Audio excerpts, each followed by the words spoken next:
Hello बच्चों, नमस्कार, good evening. क्या हाल चाल है, कैसे हैं आप सभी? आशा करता हूँ एकदम बढ़िया होंगे, एकदम जबरदस्त होंगे, मस्त होंगे और पढ़ाई सही से कर रहे होंगे। ठीक है, हाँ जी। Good evening, good evening, good evening, good evening. क्या हाल चाल है? बढ़िया है एकदम। चलो जी, आप सभी को प्रणाम, सभी को गुड इवनिंग, सभी को सत श्री अकाल, सभी को राम राम, राधे श्याम, वालेकुम अस्सलाम, सब कुछ ठीक है। चलिए बेटा, कोशिका जीवन की इकाई, ये हमारा अध्याय चल रहा था। आगे बढ़ते हैं और पढ़ाई करना स्टार्ट करें। कुछ बात तो नहीं करनी ना सर? अगर एनसीईआरटी कसरत को अच्छे से कर लें तो क्या इससे बाहर कोई क्वेश्चन नहीं आएगा? यार देखो, कौन है ये मेरे भाई? नदीम भाई। नदीम भाई देखो, ऐसे सवाल ना बेटा, ये ऐसे सवाल जो है ये अच्छे लगते थे जब हम 5वीं 6ठी या 7वीं कक्षा में पढ़ते थे और स्कूल में बोलते थे कि मैडम ये जो आप हमें क्वेश्चन करा रही है इससे बाहर तो कुछ नहीं आएगा ना। सर आप जो ये क्वेश्चन हमें करा रहे हो उससे बाहर तो कुछ नहीं आएगा ना। लेकिन अब वो तू 5वीं 6ठी कक्षा में नहीं है, अब तू नीट की प्रिपरेशन कर रहा है। ये बोल कि सर क्या एनसीईआरटी से बाहर तो कुछ नहीं आएगा ना, ऐसे बोल। तो मैं बोलूंगा हाँ बेटा, एनसीईआरटी से बाहर कुछ नहीं आएगा। अब तू ये बोले कि सर एनसीईआरटी कसरत के जो आप क्वेश्चन करा रहे हो यही के यही आएंगे क्या? ऐसा है, पेपर तो मैं बनाऊंगा नहीं। हाँ, इतनी श्योरिटी है कि एनसीईआरटी बेस्ड आपका पेपर आएगा। ठीक है, तो दोस्त क्वेश्चन लॉजिकल होना चाहिए आपका। हाँ जी, आगे बढ़ते। आगे बढ़ने से पहले बेटा एक जरूरी सूचना, और वो ये है कि हम जहां से अभी मैं क्लास ले रहा हूं वो है गुड़गांव में, और गुड़गांव जो है वो है हरियाणा में, और हरियाणा में जो है कल इलेक्शन है, यानी 25 मई को क्या है, इलेक्शन है। और उस इलेक्शन की वजह से जितने भी दफ्तर हैं, आई होप आप जहां से हैं, यूपी बिहार जहां से भी देख रहे हैं, आपके यहां पर भी राज्य में इलेक्शन होंगे या हो गए होंगे। तो उस दिन आपकी सरकारी छुट्टी थी, है ना, कोई ऑफिस खुला नहीं रह सकता। इस वजह से कल जो है वो आपका ऑफ रहेगा दोस्त।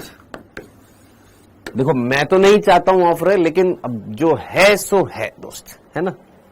ठीक, ओके, चलो आगे बढ़ते हैं। हम यहां पर पढ़ रहे थे बेटा प्रोकैरियोटिक कोशिका, और इस प्रोकैरियोटिक कोशिका में हम लोगों ने कुछ कुछ बिंदु पढ़ लिए थे। प्लीज आगे बढ़ने से पहले क्या आप मेरे साथ एनसीईआरटी पढ़ना चाहेंगे? क्या आपने एनसीईआरटी पढ़ी? जल्दी से एनसीईआरटी में प्रोकैरियोटिक कोशिका पेज नंबर 89 पर जो ये दे रखी है, आप चाहे तो इसको मेरे साथ पढ़ सकते हैं, या मैं नहीं पढ़ रहा, एक बार आप अपने आप इसको पढ़ लीजिए, फिर मैं आपसे क्वेश्चन पूछूंगा।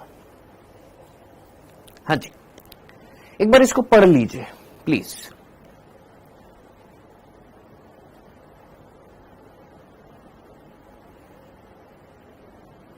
हाँ शेख, संडे को भी ऑफ रहेगा।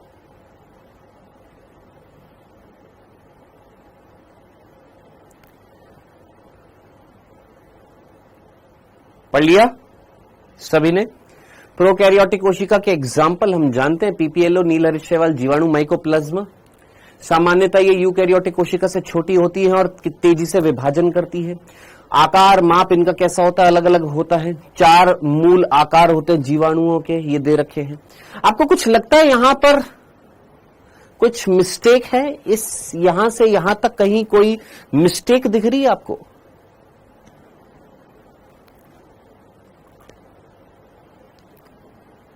आपको लग रहा है यहां पर कोई मिस्टेक है? किसी को यहां पर कोई मिस्टेक दिख रही है एनसीईआरटी में?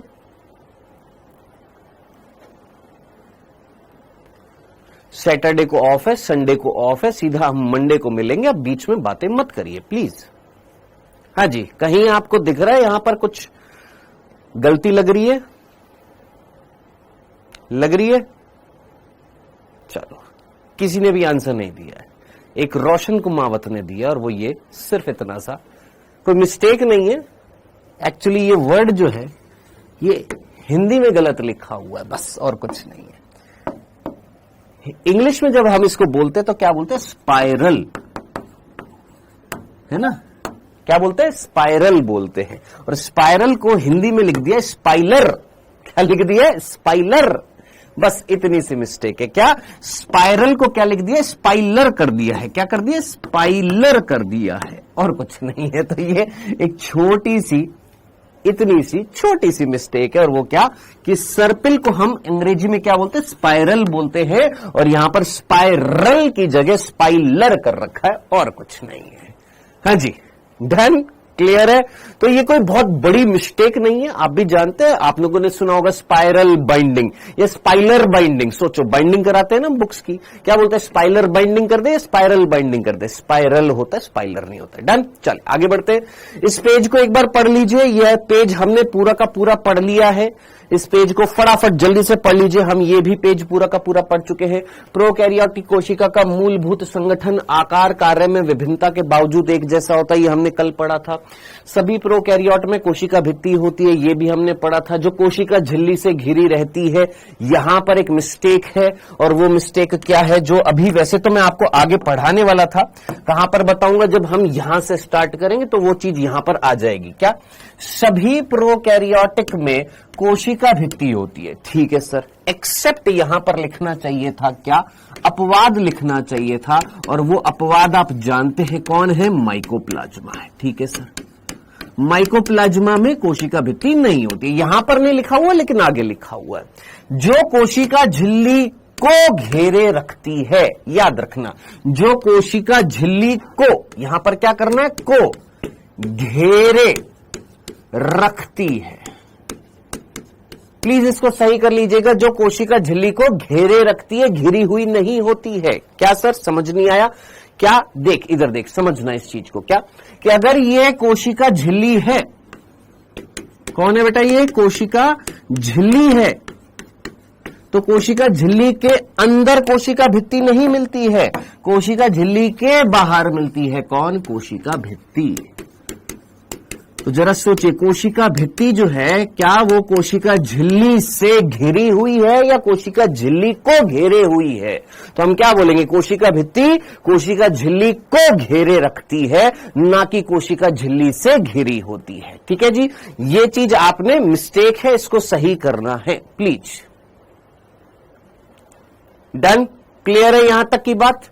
चले, अब ये चीज जो है आपको नई एनसीईआरटी में सही मिलेगी, जो न्यू एनसीईआरटी है उसमें ये चीज आपको सही मिलेगी, पुरानी एनसीईआरटी में मिस्टेक है। अभी एक और मिस्टेक दिखाऊंगा, मैं लेकर आया हूं, क्या लेकर आया हूं, पुरानी और नई एनसीईआरटी दोनों लेकर आया हूं। पुरानी एनसीईआरटी में इस पेज पर जब आप आएंगे तो जीव द्रव्य झिल्ली प्रकृति में अर्धपारगम्य, यह है पुरानी एनसीईआरटी में। नई एनसीईआरटी में लिखा हुआ है वर्णात्मक पारगम्य या वर्णात्मक लिखा हुआ है, तो वो चीज मैं आपको बताता जाऊंगा। ठीक है, तो यहां पर पुरानी एनसीईआरटी जिनके पास है, यहां पर मिस्टेक है, नई एनसीईआरटी में मिस्टेक नहीं है। याद रखना है, कोशिका झिल्ली को घेरे रखती है, ना कि कोशिका झिल्ली से घिरी होती है। क्लियर, समझ में आ गया? जिनके पास नई एनसीईआरटी है बिल्कुल ठीक है, जिनके पास पुरानी एनसीईआरटी है, जो अभी भी पुरानी एनसीईआरटी से पढ़ रहे हैं, जहां मैं बताता जा रहा हूं उसको सही करते जाइएगा। चलिए, क्लियर है? कोशिका में साइटोप्लाज्मिक तरल मैट्रिक्स के रूप में भरा होता है, इसका मीनिंग मैं आपको पहले भी बता चुका हूं। मैट्रिक मीन्स आव्यूह, यानी जो घेरेबद्ध है, किसी के अंदर घिरा हुआ है। इसमें कोई स्पष्ट विभेदित केंद्रक नहीं पाया जाता, ये हम लोगों ने पढ़ लिया था। आनुवांशिक पदार्थ मुख्य रूप से नग्न होता है, केंद्रक झिल्ली द्वारा परिबद्ध नहीं होता, ये हम कल पढ़ चुके हैं। जीनोमिक डीएनए कैसा होता है, ये हम लोगों ने कल पढ़ लिया था। प्लाज्मिड क्या होता है, ये हम लोगों ने कल पढ़ लिया था। प्लाज्मिड की खूबी दो कार्य, एक तो था प्रतिजैविक के खिलाफ प्रतिरोधकता या प्रतिजीवी प्रतिरोधकता, एंटीबायोटिक रेजिस्टेंस, और एक साथ साथ रूपांतरण या संयुग्मन में हेल्प करता है, लिंगी रोम बनाकर। यहां तक की बात हम लोग कर चुके हैं। डन, इसके आगे के बिंदु अब हमें पढ़ने हैं, तो क्या आप रेडी हैं आगे की चीजें पढ़ने के लिए प्रोकैरियोटिक कोशिका में? स्टार्ट करें आज का कार्यक्रम, प्रोकैरियोटिक कोशिका के अगले लक्षण पढ़ने में। हाँ जी, स्टार्ट करें। चलिए जी, एक बालक पूछ रहा है, सर हमारे पास नई एनसीईआरटी नहीं है। तेरे पास फोन है ना, फोन में डाउनलोड कर सकता है नई एनसीईआरटी। कहां से डाउनलोड करेगा? फटाफट एक चीज जल्दी से बता देता हूं, ज्यादा टाइम वेस्ट नहीं करेंगे। सीधा बेटा गूगल पर जाना, गूगल पर जाने के बाद में सीधा सीधा यहां पर लिख देना क्या, 11th class NCERT biology, NCERT 11th biology, बस इतना सा लिख देना। क्या लिखना है? अंग्रेजी में लिख देना NCERT 11th बायोलॉजी। तेरे फोन में गूगल है, वहां पर लिख देना। सुनता जा, फिर मत बोलना सर एक बार वापस से दोहरा दो। यहां पर ऊपर ऊपर तेरे को एनसीईआरटी की वेबसाइट दिखाई देगी। ये वेबसाइट है ncert.nic.in। इस पर क्लिक करना। जैसे इस पर क्लिक करेगा तेरी वेबसाइट खुल जाएगी। वेबसाइट खुलने के बाद में क्या करना है? यहां पर ऊपर एक कॉलम दिखाई देगा जिस पर लिखा होगा सेलेक्ट क्लास। इस पर क्लिक करना। क्लिक करते ही यहां पर क्लासेस दिख जाएंगी। तूने 11th क्लास पर क्लिक किया, कर दिया। फिर सब्जेक्ट पर क्लिक किया, बायोलॉजी पर, तेरे को जिस भी सब्जेक्ट की डाउनलोड करनी है कर दिया। फिर यहां पर क्या हिंदी में चाहिए कि इंग्लिश में चाहिए? ऑब्वियस सी बात है हिंदी में चाहिए, तो जीव विज्ञान पर क्लिक कर देना।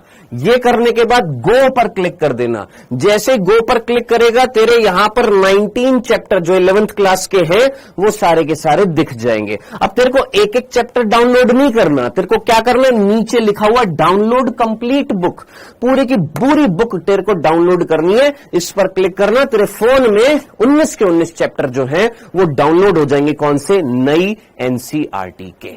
ठीक है। नेक्स्ट दूसरा, एक और बालक पूछ रहा है क्या सर नई एनसीईआरटी फॉलो करें या पुरानी एनसीईआरटी? अगर देखो, अगर आपके पास पुरानी है तो पुरानी से काम चल जाएगा। नई खरीद सकते हो तो प्लीज खरीद लेना।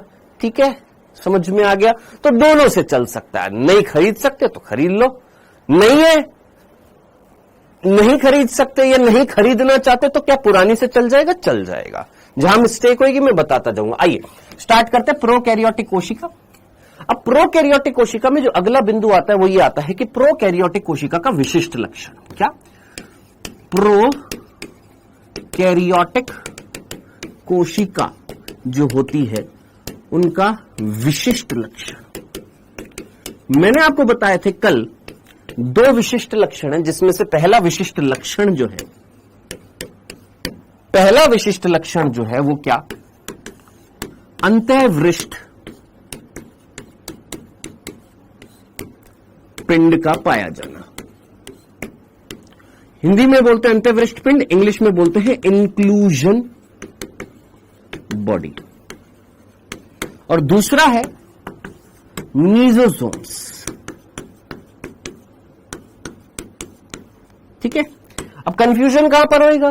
हमारी हिंदी की एनसीईआरटी में एक जगह पर मीजोसोम लिखा हुआ है, एक जगह पर मीसोजोम लिखा हुआ है।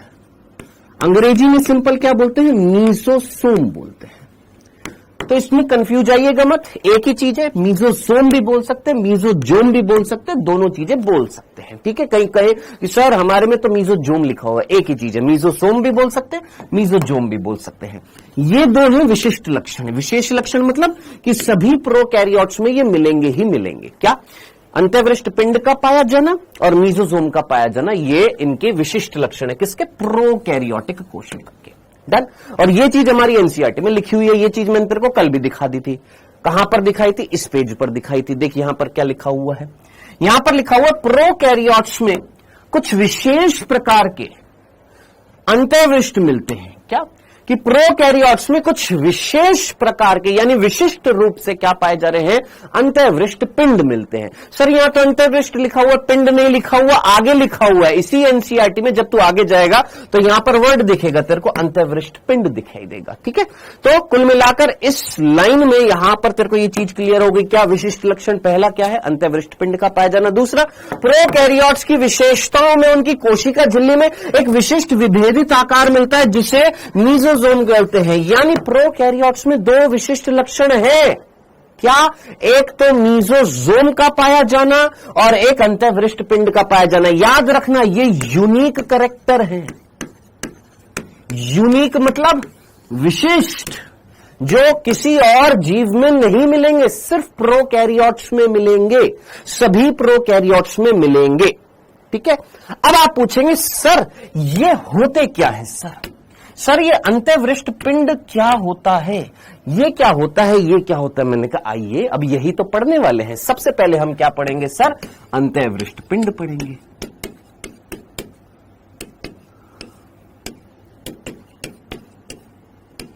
आइए सर ये अंतःवृष्ट पिंड क्या होते हैं? अंग्रेजी मैंने यहां पर लिख दिया इंक्लूजन बॉडी। ये क्या होते हैं? आगे बढ़ने से पहले एक सिंपल सा प्रश्न मैं आपसे पूछूंगा।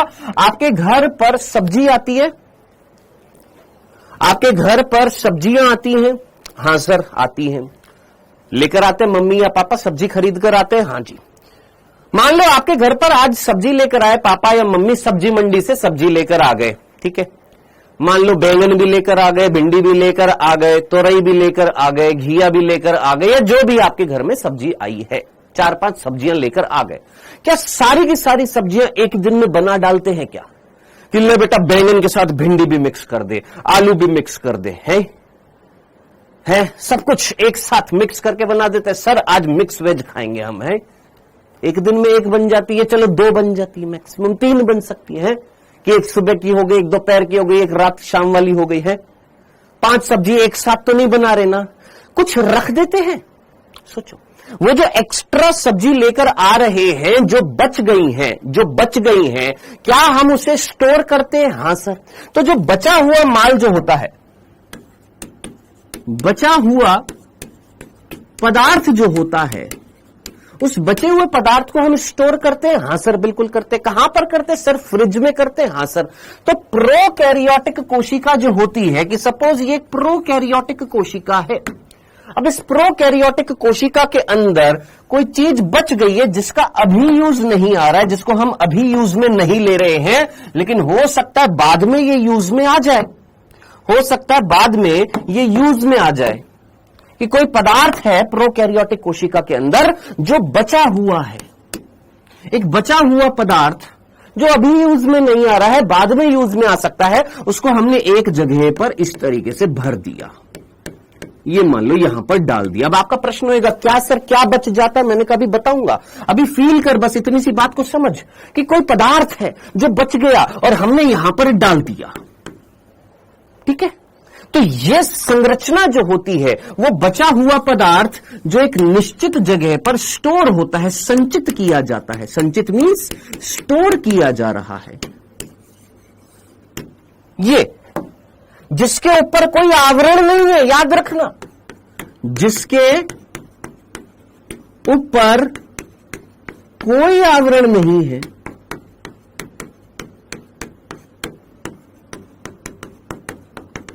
उसे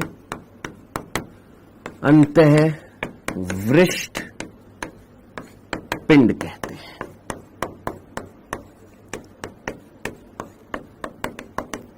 खत्म। कि भैया ये कोशिका थी, इसके अंदर कोई पदार्थ बच गया है, उस बचे हुए पदार्थ को हमने यहां पर एक जगह पर इकट्ठा कर दिया है। अब इस संरचना को हमने क्या बोल दिया है? सर ये जो है इसको हम बोल रहे हैं अंतःवृष्ट पिंड, जिसके ऊपर कोई आवरण नहीं है। याद रखना ये इंपॉर्टेंट है, जिसके ऊपर कोई भी आवरण नहीं है। तेरे से नीट में प्रश्न पूछा जाएगा, अंतःवृष्ट पिंड के ऊपर कोई आवरण मिलता है? तू बोलेगा नहीं, कोई आवरण नहीं मिलता है, ये झिल्लीहीन होते हैं, इसके ऊपर कोई आवरण नहीं होता है। डन, इतनी सी बात समझ में आ गई। अब आपका प्रश्न यही होगा, सर कौन सा पदार्थ यहां पर स्टोर किया जा रहा है? क्या यहां पर स्टोर किया जा रहा है? किसको धरा जा रहा है? किसको रखा जा रहा है? किसको स्टोर किया जा रहा है? मैंने कहा आइए समझते, आगे बढ़ते हैं। ये वाला बिंदु अगर क्लियर हो गया तो आगे बिंदु पर पढ़ते हैं। ये जो अंतःवृष्ट पिंड जो होते हैं, ये जो अंतःवृष्ट पिंड जो होते हैं, ये होते हैं 3 प्रकार के। अब एक चीज जो मैं आपको यहां पर बताने जा रहा हूं, जो आपको लगेगा अरे सर ये तो आउट ऑफ एनसीईआरटी है। नहीं, एनसीईआरटी बेस्ड है, लेकिन एक अलग तरीके से, एक अलग मोड़ से बताने जा रहा हूं, समझना। देखिए अंतःवृष्ट पिंड जो होते हैं, ये होते हैं 3 प्रकार के। इनके नाम जरा ध्यान से सुनना। पहला है गैस रस धानी। देखो बातें करोगे तो कुछ समझ में नहीं आएगा। दूसरा जो है वो है इनऑर्गेनिक, पहले इंग्लिश में लिख देता हूं, इनऑर्गेनिक बॉडीज, जिसको हम क्या बोलते हैं? अकार्बनिक पिंड। और चौथा है खाद्य पिंड, इसको हम अंग्रेजी में बोलते हैं फूड, वैक्यूल नहीं बोलेंगे, फूड बॉडी बोलेंगे। ये होती है 3 प्रकार की। कौन? हमारी जो अंतःवृष्ट पिंड जो होती हैं बेटा, ये होती है 3 प्रकार की। याद रखना है आपने, ये 3 प्रकार हैं अंत्यवृष्ट पिंड के। अब ये क्या क्या है, आगे बढ़ने से पहले एग्जाम्पल जरा ध्यान से सुन लीजिएगा। ये पहले समझ लेते हैं, फिर उसके बाद में एग्जाम्पल समझेंगे। ठीक है, समझना। यहां तक की बात समझ में आ रही है? Well done Deepika. बचा हुआ पदार्थ जो प्रोकैरियोटिक कोशिका में स्टोर किया जाता है, जो आवरणहीन होता है, अंत्यवृष्ट पिंड कहलाता है। बहुत ही बढ़िया। सर टैबलेट में लाइव क्लास होगी क्या? चल रही है ना मेरे भाई, चल रही है ना, बात मत कर यहां पर। ठीक है, अब ये जो अंत्यवृष्ट पिंड है, ये जो बचा हुआ पदार्थ है जिसके ऊपर कोई आवरण नहीं है, जिसको हमने अंत्यवृष्ट पिंड बोला, ये होते 3 प्रकार के। कौन कौन से 3 प्रकार, ये नाम लिख दिए। अब आगे बढ़ने से पहले सबसे पहला हम पढ़ते हैं कौन सा, गैस रसधानी। सर ये क्या होती है? मैंने आपसे बोला कि आप मुझे बताइए प्रोकैरियोटिक कोशिका का एग्जाम्पल आपको याद आ रहा है? आपने बोला 4 थे। मैंने कहा कौन कौन सा? सर बैक्टीरिया था, नील हरित शैवाल था जिसको हम ब्लू ग्रीन एल्गी बोलते हैं, माइकोप्लाज्मा था, पीपीएलओ है ना, 4 याद आ रहे होंगे। ये मान लो ये है ब्लू ग्रीन एल्गी। भविष्य में अगर मैं बीजीए लिखूं तो एक ही बार में दिमाग में फिट कर लेना, BGA means blue green algae, नील हरित शैवाल जिसको हम साइनोबैक्टीरिया भी बोलते हैं। ये जो ब्लू ग्रीन एल्गी जो होती है, ये समुद्र में या पानी की सतह पर मिलती है, समुद्रों में पानी की सतह पर मिलती है और प्रकाश संश्लेषण करती है। क्या करती है?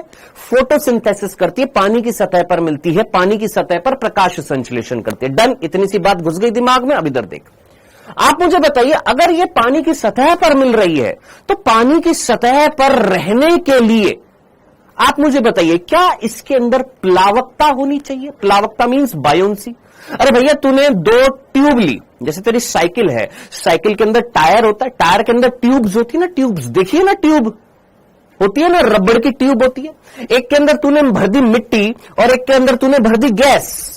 कौन सी पानी के ऊपर तैरेगी? जिसमें गैस है। क्यों? क्योंकि गैस की डेंसिटी जो होती है वो क्या होती है? सॉलिड से कम होती है। तो बिल्कुल बेसिक सा कंसेप्ट है फिजिक्स का है। तो अब जरा सोचिए, इस कोशिका को पानी के ऊपर तैरना है तो क्या इसके अंदर हवा होनी चाहिए या नहीं होनी चाहिए? यस सर, इसके अंदर वायु होनी चाहिए। तो इस नील हरित शैवाल के अंदर, इस ब्लू ग्रीन एल्गी के अंदर, इसके कोशिका द्रव्य में जगह जगह पर गैस भरी पड़ी है।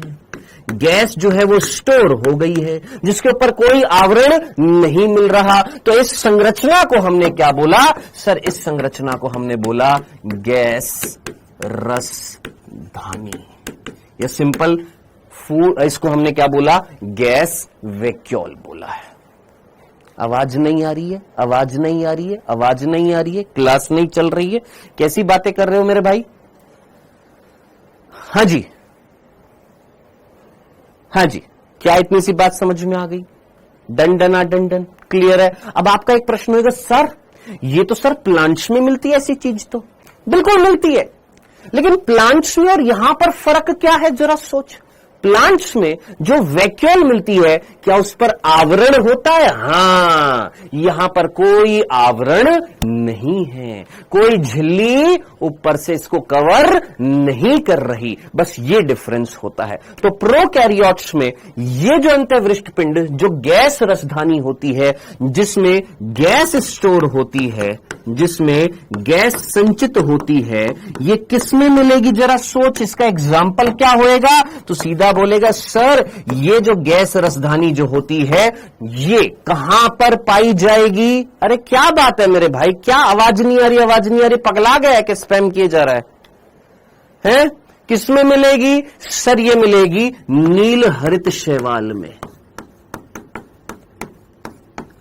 नील हरित शैवाल जिसको हम साइनोबैक्टीरिया भी बोलते हैं।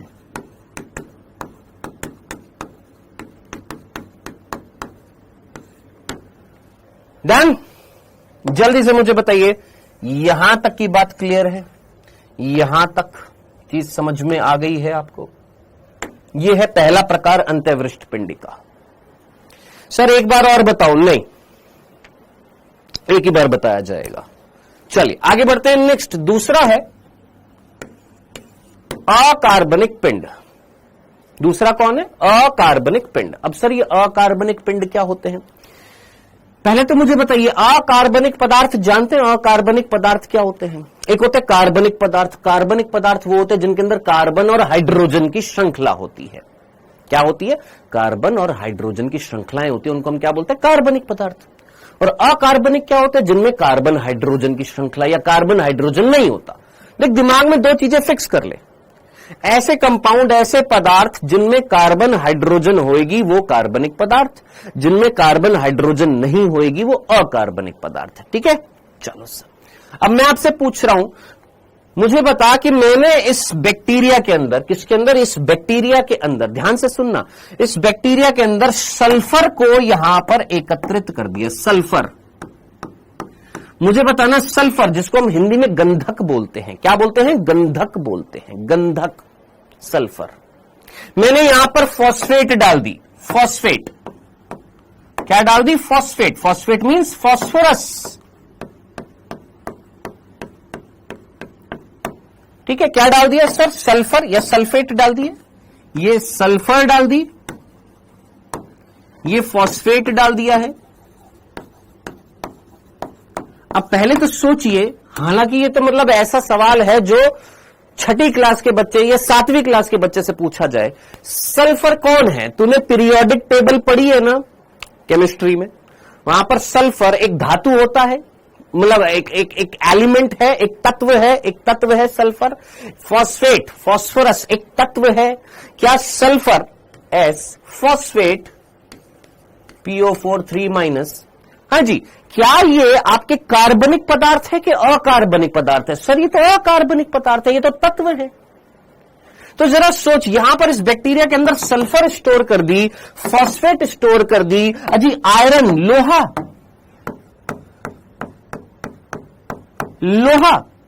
यहां पर स्टोर है, Fe।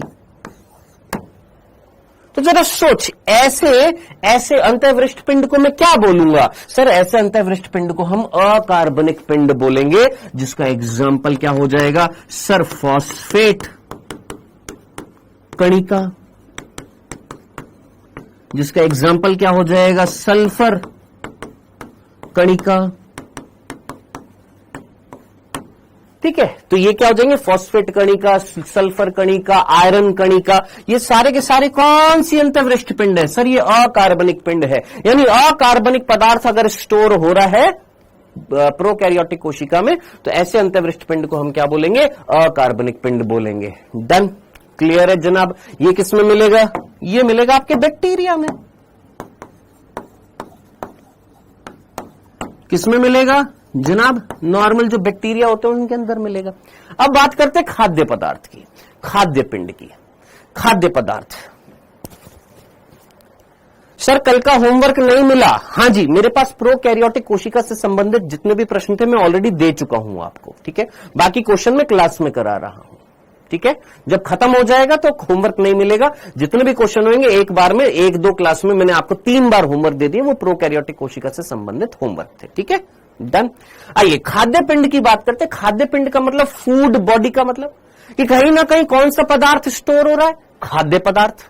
यानी आपके घर पर जो बच गया फूड मटेरियल, उसको आप जब स्टोर करते हो तो सेम टू सेम इस बैक्टीरिया के अंदर कोई फूड मटेरियल है, कोई खाद्य पदार्थ है जो बच गया, हमने उसको यहां पर क्या कर दिया गुरु? स्टोर कर दिया है। मान लो ये फूड मटेरियल था और इसको हमने यहां पर स्टोर कर दिया। अब सर एग्जाम्पल क्या स्टोर किया, कौन सा फूड मटेरियल स्टोर किया है? तो आइए देखिएगा, ध्यान से सुनिएगा। पर्टिकुलरली नील हरित शैवाल जो होती है, कौन? ब्लू ग्रीन एल्गी जो होती है, ब्लू ग्रीन एल्गी के अंदर जो फूड मटेरियल स्टोर होता है वो कौन सा होता है? याद रखना, भूल मत जाना, साइनोफाइसियन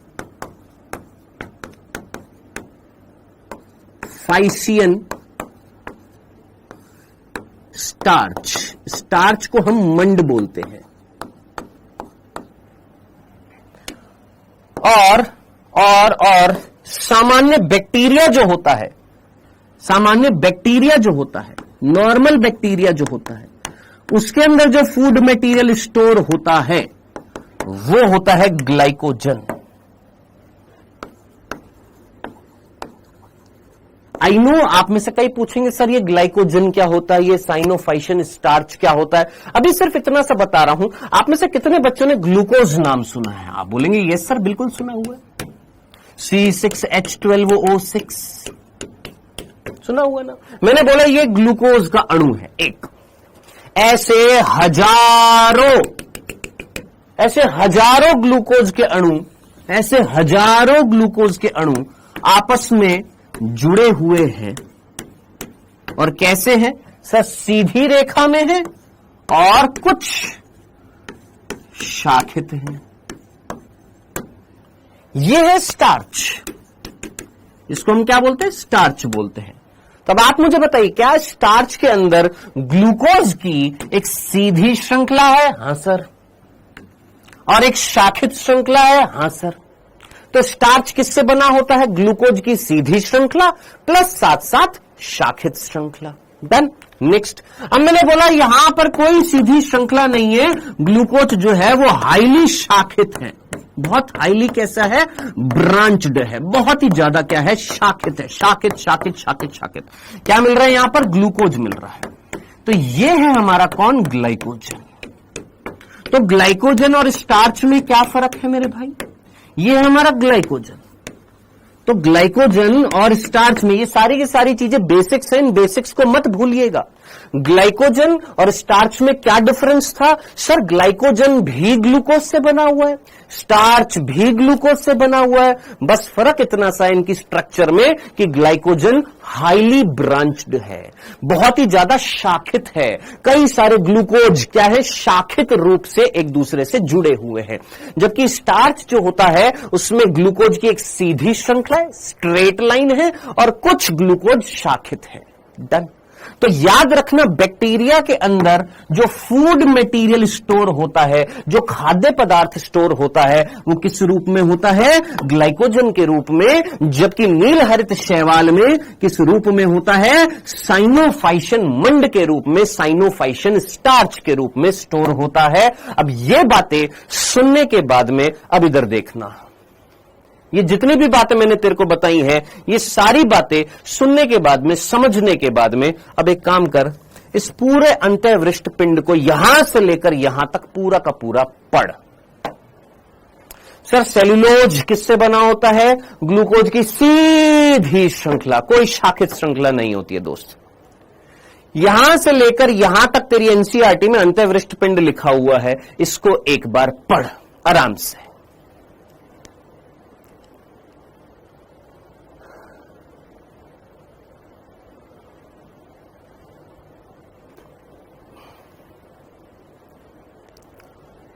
पूरी आवाज आ रही है जमीर हैदर, ज्यादा अगर स्पैम करेगा तो क्लास से बाहर निकाल दिया जाएगा, ठीक है। स्टार्टिंग में कुछ बच्चे आते हैं, छोटू छोटू बच्चे है ना, थोड़ा सा मैच्योरिटी नहीं होती, इसलिए बार बार वो बटन पर क्लिक करते रहते हैं, आवाज नहीं आ रही, आवाज नहीं आ रही, आवाज नहीं आ रही, तो स्पैम करते हैं। मत कर बेटा, आवाज आ रही है, पूरी आवाज आ रही है।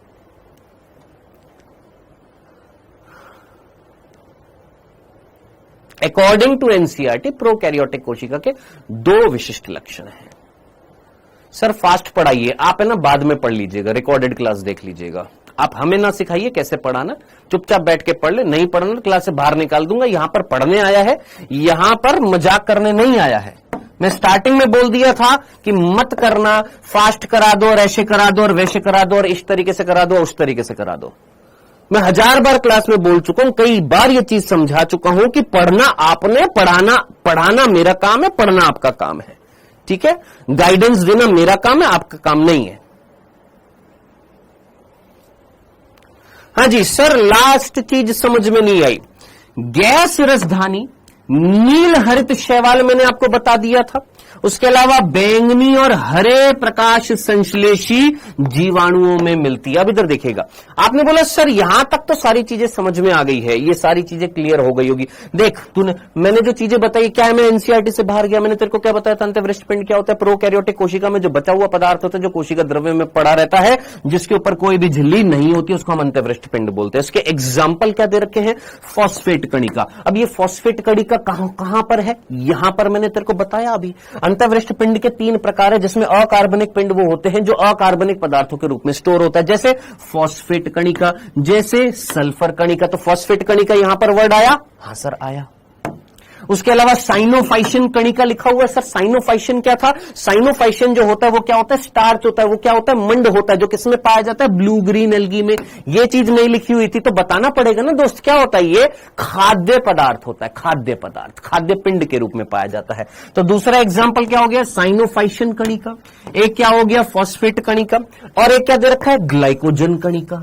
ग्लाइकोजन कणिका किसमें पाई जाएंगी? सर बैक्टीरिया में। ये चीज यहां पर लिख दी।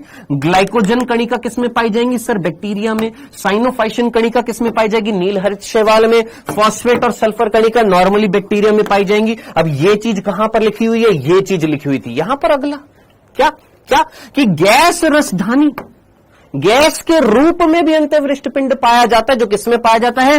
नील हरित शैवाल, जिसको हम साइनोबैक्टीरिया या ब्लू ग्रीन एल्गी बोलते हैं। उसके अलावा सर ये क्या? ये बैंगनी हरे प्रकाश संश्लेषी जीवाणु, ये क्या लिखा हुआ है? देखो इतनी सी बात याद रखना कि जितने भी प्रोकैरियोट्स होते हैं उनमें से नील हरित शैवाल वो होते हैं जिन्होंने प्रकाश संश्लेषण सबसे पहले किया था, ठीक है। लेकिन उनसे पहले भी प्रकाश संश्लेषण करने वाले बैक्टीरिया आ गए थे, जैसे सल्फर बैक्टीरिया थे, हरे बैक्टीरिया थे, बैंगनी बैक्टीरिया थे, लेकिन वो वाटर को यूज में नहीं लेते थे। सर हमारे ऊपर से जा रहा है। अभी सिर्फ इतना सा याद रखना, ब्लू ग्रीन एल्गी के अलावा कुछ ऐसे बैक्टीरिया भी होते हैं जो प्रकाश संश्लेषण करते हैं, जैसे बैंगनी बैक्टीरिया और हरे बैक्टीरिया। अब कुल मिलाकर खुद कॉमन सेंस लगा कि एक साइनोबैक्टीरिया यानी नील हरित शैवाल, एक बैंगनी बैक्टीरिया यानी पर्पल बैक्टीरिया, एक हरे बैक्टीरिया यानी ग्रीन बैक्टीरिया, ये वो बैक्टीरिया हैं जो पानी की सतह पर मिल रहे हैं। क्यों सर? अरे भैया प्रकाश को अवशोषित करना है, प्रकाश संश्लेषण करना है, प्रकाश लेना है तो पानी की सतह पर मिलेंगे, और पानी की सतह पर मिलेंगे तो उनको क्या मिलेगी? उनको क्या देनी चाहिए? सर बायोन्सी देनी चाहिए। उनके अंदर कुछ गैसीय पदार्थ भरा होना चाहिए, गैस होनी चाहिए, जिसकी वजह से वो पानी के ऊपर तैरते रहे। खत्म। ये था हमारा क्या? अंतःवृष्ट पिंड। इससे बाहर कुछ नहीं आएगा। ठीक है, डन, क्लियर है? चले आगे। अब एक बालिका ने बहुत अच्छा सवाल पूछा, सर बैक्टीरिया में तो क्लोरोप्लास्ट मिलता ही नहीं है, फिर वो फोटोसिंथेसिस कैसे करेंगे? मैंने कहा रुक जा गुड़िया, अभी आएगा, पेशेंस रख। सारी चीजें एक बार प्रोकैरियोटिक कोशिका पूरा हो जाने दो, फिर कहना सर ये क्वेश्चन है हमारा। ठीक है, चल। तो हमारा अंतःवृष्ट पिंड समाप्त हो चुका है। हमारा ये वाला टॉपिक जो था, यहां पर ये वाली जो लाइन जो थी, ये पूरी की पूरी हमने कवर कर ली है। अब आगे बढ़ते हैं। दूसरी चीज क्या थी? हमने बोला था कि प्रोकैरियोट्स के 2 विशिष्ट लक्षण हैं अकॉर्डिंग टू अवर एनसीईआरटी, हमारी एनसीईआरटी में जो लिखे हुए हैं। एक है अंतःवृष्ट पिंड और दूसरा है मीजोसोम। अंतःवृष्ट पिंड हमने पूरा पढ़ लिया, अब बारी है मीजोसोम। अभी मीजोसोम नहीं पढ़ेंगे। क्यों सर? कुछ रीजन है, कोई चीज है जिसकी वजह से अभी नहीं पढ़ेंगे। कब पढ़ेंगे? आज ही पढ़ेंगे, लेकिन थोड़ी देर में पढ़ेंगे। आइए, मीजोसोम अभी पढ़ेंगे, लेकिन उससे पहले अब हम जो पढ़ने वाले हैं वो पढ़ने वाले हैं क्या? वो है ये वाला टॉपिक अकॉर्डिंग टू एनसीईआरटी, और वो हम पढ़ने वाले हैं क्या? कोशिका आवरण और इसके रूपांतरण। ये सारी चीज हमने पढ़ ली है। अब इसके बाद जो अगली चीज जो हमें, मीजोसोम लास्ट में आएगा, बाद में आएगा। अब हमें जो पढ़ना है वो पढ़ना है प्रोकैरियोटिक कोशिका की संरचना। आइए स्टार्ट करते हैं। प्रोकैरियोटिक कोशिका की संरचना, स्ट्रक्चर देखने वाले हैं प्रोकैरियोटिक कोशिका की, कि आखिर प्रोकैरियोटिक कोशिका में क्या क्या चीजें मिलती हैं। ठीक है, तो प्रोकैरियोटिक कोशिका की हम स्ट्रक्चर देखने वाले हैं। चल आइए स्टार्ट करते हैं। देखिए, प्रोकैरियोटिक कोशिका की जब हम स्ट्रक्चर देखते हैं तो सबसे पहले हमें क्या पढ़ना पड़ेगा? कोशिका आवरण। सबसे पहले हमें क्या पढ़ना पड़ेगा? सर कोशिका आवरण पढ़ना पड़ेगा, सेल एनवलप पढ़ना पड़ेगा। ठीक है, याद करिए दूसरे लेक्चर में, इसी चैप्टर के दूसरे लेक्चर में मैंने आपको बताया था कि जो कोशिका जो होती है उसका जो आवरण जो होता है प्रोकैरियोट्स के अंदर, वो कितनी मेम्ब्रेन से बना होता है। कोई भी बालक अगर बताना चाहे तो बिंदास बता सकता है। प्रोकैरियोटिक कोशिका जो होती है, अगर मैं प्रोकैरियोटिक कोशिका की स्ट्रक्चर देखूं तो प्रोकैरियोटिक कोशिका में सबसे बाहर एक स्तर पाई जाती है, फिर उसके नीचे एक और स्तर पाई जाती है, फिर उसके नीचे एक और स्तर पाई जा रही है। ये 3 स्तरें मिलकर क्या कहलाती है? कोशिका आवरण कहलाती है। क्या बोला हमने? ये जो 3 स्तरें हैं, ये 3 स्तरें मिलकर क्या कहला रही है? कोशिका आवरण। जिसमें से आउटर मोस्ट लेयर जो होती है, सबसे बाहर वाली लेयर जो होती है, उसका नाम है क्या? ग्लाइकोकैलिक्स। अंग्रेजी में भी ग्लाइकोकैलिक्स। नीचे, उसके नीचे कोशिका भित्ति, जिसको हम क्या बोलते हैं? Cell wall. उसके नीचे कोशिका झिल्ली।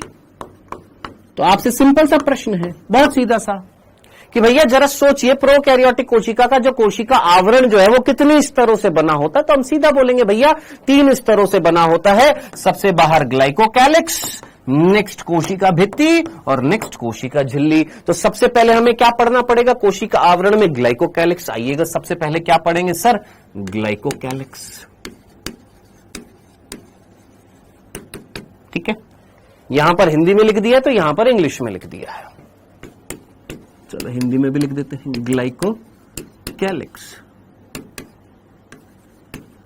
अब देखिए, ग्लाइकोकैलिक्स हमारी एनसीईआरटी में बिल्कुल भी डिटेल में नहीं समझाया गया है, बिल्कुल भी नहीं समझाया गया है ना?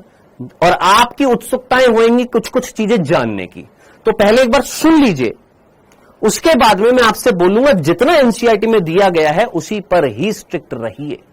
जनरल नॉलेज की क्लास नहीं है कि हमें पीएचडी करनी है। जहां एक्स्ट्रा बताने की जरूरत है वहां पर मैं बता दूंगा। सबसे पहला बिंदु कि सर ये ग्लाइकोकैलिक्स किससे बनी होती है? ये ग्लाइकोकैलिक्स किससे बनी होती है? तो सबसे पहला बिंदु, ये ग्लाइको प्रोटीन और ग्लाइको लिपिड की बनी होती है।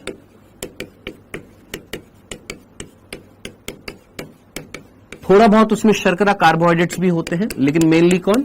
ग्लाइकोप्रोटीन और ग्लाइकोलिपिड की बनी होती है। ठीक है। दूसरा बिंदु, सर इस स्तर का कार्य क्या होता है? मैक्सिमम बच्चों का यही सवाल होता है कि सर इस स्तर का कार्य क्या होता है। हमारी एनसीईआरटी में बिल्कुल नहीं दिया गया है। अब अगर मैं आपको कार्य बताऊंगा आप कंफ्यूज्ड हो जाएंगे, इसलिए सिंपल सी ये चीज बता देता हूं कि यह स्तर, बस इतना सा बताऊंगा,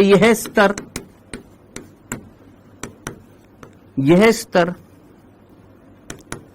चिपकने या किसी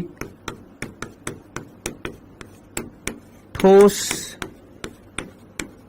पदार्थ से चिपकने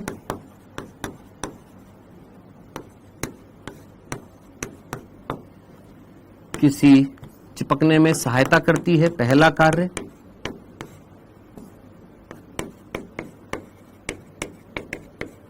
पहला कार्य क्या कि ये स्तर जो होती है किसी ठोस पदार्थ से चिपकने में सहायता करती है। अब जैसे मैं ये लिख दूंगा, अब आप में से कुछ ड्रॉपर होंगे जो बोलेंगे सर ये तो झालर का कार्य होता है, इसीलिए मैं नहीं चाहता था कि ये कार्य मैं आपको बताऊं, लेकिन फिर भी आपका होता है ना कि सर प्लीज इसका कार्य बता दो। तो ये स्तर जो होती है ये सबसे बाहरी स्तर है। अब जब ये सबसे बाहरी स्तर है, कोई ठोस पदार्थ होएगा तो उससे जुड़ने में ये क्या करती है? हेल्प कर देती है। कौन? ये ग्लाइकोकैलिक्स। चिपचिपी अगर होती है तो। दूसरा ध्यान से सुनना, आपके अंदर अगर कोई रोगाणु जाता है तो आपका प्रतिरक्षा तंत्र उसको मारने की कोशिश करता है। हाँ, सोचो आपके अंदर अगर बैक्टीरिया जाएगा तो उस बैक्टीरिया को हमारा इम्यून सिस्टम, हमारा प्रतिरक्षा तंत्र मारने की कोशिश करता है, उसको खत्म करने की कोशिश करता है रोगाणु को। हाँ, तो जरा सोचिए ये कौन है? ये किसमें मिल रही है ग्लाइकोकैलिक्स? सर ये तो बैक्टीरिया में मिल रही है। किसमें मिल रही है? प्रोकैरियोट्स में, बैक्टीरिया में मिल रही है। तो ये क्या करती है? ये उस जीवाणु को, ये उस प्रोकैरियोटिक कोशिका को उस पोषक कोशिका के प्रतिरक्षा तंत्र से बचाने की कोशिश करती है। पहले लिख देता हूं, वापस से समझा रहा हूं क्या। ये पोषक यानी होस्ट के प्रतिरक्षा तंत्र से बचाने की कोशिश करती है।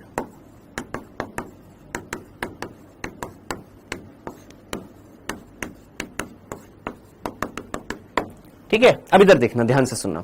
मैंने बोला मान लो ये एक बैक्टीरिया है, ये मेरे अंदर गया, ठीक है।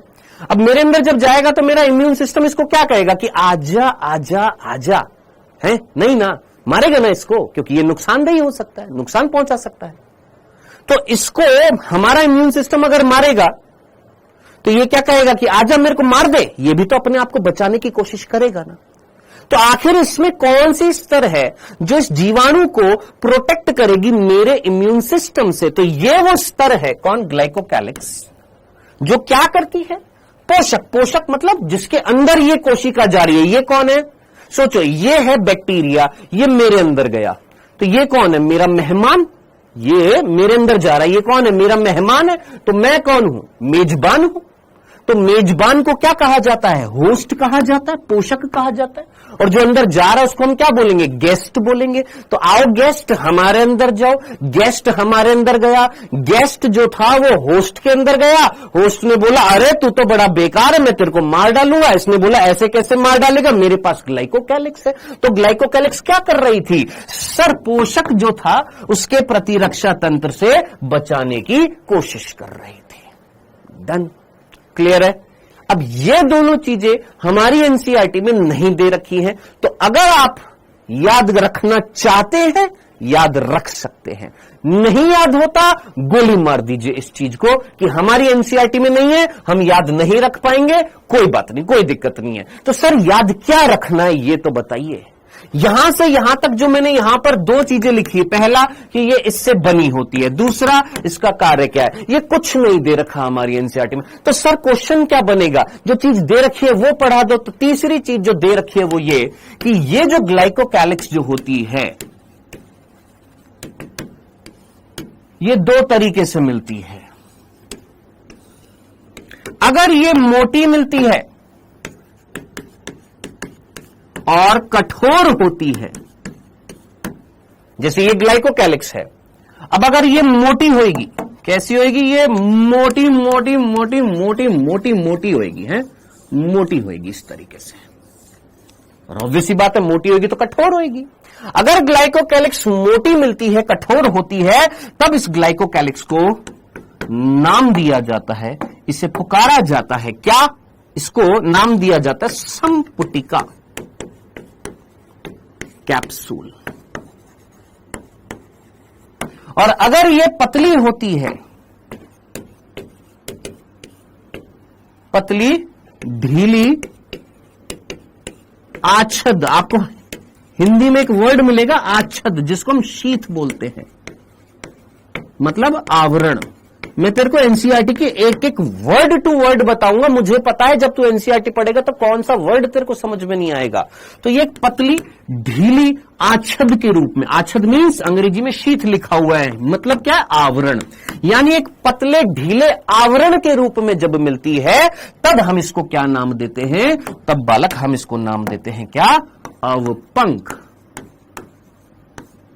स्तर बोल दीजिए, या अवपंक लेयर, स्लाइम लेयर बोल देते हैं। हिंदी में क्या बोलते हैं? Slime layer. अवपंक परत भी लिखा होता है कई जगह, अवपंक परत लिखा होता है, अवपंक स्तर लिखा होता है। ठीक है जी, डन, क्लियर है? ये दे रखा है हमारी एनसीईआरटी में।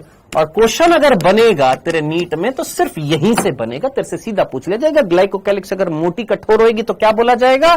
सर संपुटिका कैप्सूल बोला जाएगा। और अगर पतली होगी, चिपचिपी होएगी, याद रखना, पतली होएगी, चिपचिपी होएगी, तब हम उसको क्या बोलेंगे? अवपंक परत या स्लाइम लेयर। डन, क्लियर है? समझ में आ गया? एक और फंक्शन याद रख लेना, ये इन्फेक्शन में भी हेल्प करती है, ये संक्रमण में भी, संक्रमण के लिए उत्तरदायी होती है।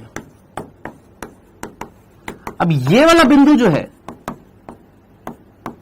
ये मैं आपसे पूछूंगा जब हम 12th क्लास का एक चैप्टर पढ़ेंगे जिसका नाम है वंशागति का आणविक आधार, जहां पर हम एक वैज्ञानिक का एक्सपेरिमेंट पढ़ेंगे जिसने चूहे के ऊपर एक्सपेरिमेंट किया था। नाम था उनका ग्रिफिथ।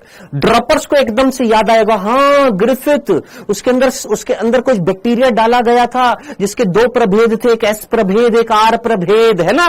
तो वहां पर मैं याद दिलाऊंगा क्या कि ये जो ग्लाइकोकैलिक्स जो होती है ये रिस्पॉन्सिबल होती है इन्फेक्शन के लिए, संक्रमण के लिए भी रिस्पॉन्सिबल होती है। तो याद रख लेना अभी के लिए। डन। तो ये 3 फंक्शन, जिसमें से ये याद रख लेना, बाद में आएगा। कब आएगा? 12वीं कक्षा का जब चैप्टर पढ़ेंगे। बाकी ग्लाइकोप्रोटीन ग्लाइकोलिपिड की बनी होती है। ये जो यहां पर चीज बताइए ये हमारी एनसीईआरटी में नहीं है, जो एनसीईआरटी में है वो ये दे रखा है। तो ये वाला बिल्कुल याद रखना है, और अगर ये याद रख सकता है तो अच्छी बात है, नहीं याद रख सकता तो ये नहीं बोलूंगा बुरी बात है। ट्राई करना, सिंपल सी चीज है, आराम से याद हो जाएगी। ठीक है, ये था सबसे पहला कोशिका आवरण जिसका नाम था ग्लाइकोकैलिक्स। नेक्स्ट आते हैं, किस पर आते हैं? कोशिका भित्ति पर आते हैं। अगला जो आवरण जो आ रहा है वो आ रहा है कोशिका भित्ति। अब हमारी एनसीईआरटी में कोशिका भित्ति के बारे में बिल्कुल भी डिटेल में नहीं बताया हुआ है। कोशिका भित्ति जिसको हम क्या बोलते हैं? सेल वॉल बोलते हैं। ठीक है, बिंदु दर बिंदु चीजें समझने की कोशिश करना। सर 12th कब पढ़ाएंगे? अगले साल पढ़ाएंगे। तेरे को बहुत जल्दी हो रही है बे, यहां पर पढ़ा रहे, तेरे को बातें करने के अलावा और कोई बात वो नहीं है, है?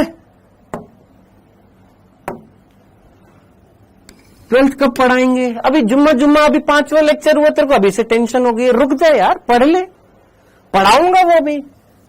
सर पूछ ही तो रहे थे, मत पूछ। पढ़ाते हुए ऐसे फालतू के प्रश्न मत पूछ अभी, क्योंकि फ्लो बना हुआ है पढ़ाने का, तेरा भी फ्लो बनना चाहिए पढ़ने का। हां जी, देखिए पहला बिंदु कोशिका भित्ति से संबंधित पढ़ते हैं, सिर्फ पढ़ाई पर फोकस दे रेहान कुरैशी। वापस से एक ही चीज को फिर वापस से स्पैम कर रहा है। हां जी, क्या कोशिका भित्ति सिर्फ प्रोकैरियोट्स में मिलती है? आंसर रेहान कुरैशी जल्दी से आंसर दे। क्या कोशिका भित्ति सिर्फ प्रोकैरियोट्स में मिलती है? सभी आंसर दे सकते हो। क्या कोशिका भित्ति सिर्फ प्रोकैरियोट्स में मिलती है? मेरे को पता है अभी भी कुछ बालक बोलेंगे हां सर हां, है ना। साध कह रहे हां प्रोकैरियोट्स में मिलती है, यूकैरियोट्स में चूहे खा गए, प्लांट्स में नहीं मिलती। पहले लेक्चर में बता दिया था दोस्त, इसलिए बोला जाता है पहले लेक्चर से क्लासेस को अटेंड करिए, सीरियसली अटेंड करिए। प्लांट्स में भी होती है, एनिमल्स में नहीं होती, पादपों में होती है, कवक में होती है, प्रोटिस्टा जगत में होती है, पहले लेक्चर में बताया था। तो कोशिका भित्ति प्रोकैरियोट्स और यूकैरियोट्स दोनों में होती है, लेकिन प्रोकैरियोट्स की कोशिका भित्ति और यूकैरियोट्स की कोशिका भित्ति अलग अलग होती है। क्या सर? मतलब यूं समझिए कि फोन तेरे पास भी है, फोन मेरे पास भी है। उस फोन का कार्य क्या है? सर फोन मिलाना। मेरे पास भी फोन है, तेरे पास भी फोन है। हाँ सर, दोनों के पास फोन है। तू भी उस फोन का इस्तेमाल क्या करता है? यूट्यूब को देख लेता है, रील्स देख लेता है, डाउटनेट में जो कोर्स खरीदा उसमें क्लास देख लेता है। कभी कभी अभी तो जुम्मा 4 दिन हुए तो हमने देख लिया, स्टार्ट कर दिया, कुछ दिन बाद ये भी हम नहीं देखेंगे, है ना। ऐसा ना, नहीं, फ्लो ऐसे ही रहना, ठीक है। तो उस फोन के कई सारे इस्तेमाल होते हैं, आप भी करते हैं, मैं भी करता हूं। लेकिन तेरे पास जो फोन है और मेरे पास जो फोन है, हो सकता है वो अलग अलग हो सकता है तेरे पास शियोमी का फोन हो सकता है तेरे पास आईफोन हो सकता है तेरे पास सैमसंग का हो, है ना। मेरे पास अभी तो सैमसंग का है। तो कहने वाली बात थी क्या कि कोशिका भित्ति जो है वो प्रोकैरियोट्स में भी मिलती है, यूकैरियोट्स में भी मिलती है, दोनों में मिलती है। लेकिन प्रोकैरियोट्स की कोशिका भित्ति और यूकैरियोट्स की कोशिका भित्ति डिफरेंट होती है, अलग होती है। ये प्रोकैरियोट्स और यूकैरियोट्स दोनों में मिलती है।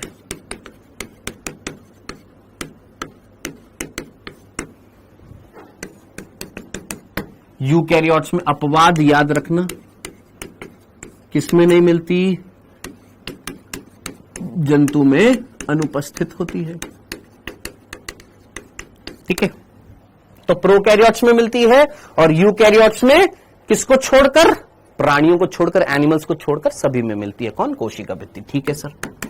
किंतु, लेकिन, किंतु परंतु याद रखना है क्या, संगठन के आधार पर दोनों में अलग होती है। किंतु संगठन के आधार पर, संगठन के आधार पर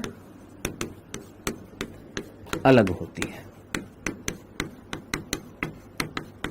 संगठन के आधार पर अलग होती है मींस, सर ये समझ में नहीं आया, मैं बताता हूं, देख ध्यान से सुनना। सबसे पहले मैं बात करता हूं प्रोकैरियोट्स की। प्रोकैरियोट्स में जो कोशिका भित्ति होती है वो बनी होती है पेप्टिडोग्लाइकेन से बनी होती है। याद रखना, किससे? पेप्टिडोग्लाइकेन। अभी मत पूछना क्या होता है पेप्टिडोग्लाइकेन, अभी बता रहा हूं। पेप्टिडोग्लाइकेन से बनी होती है। नेक्स्ट, अब आप बोलेंगे और किस में मिलती है?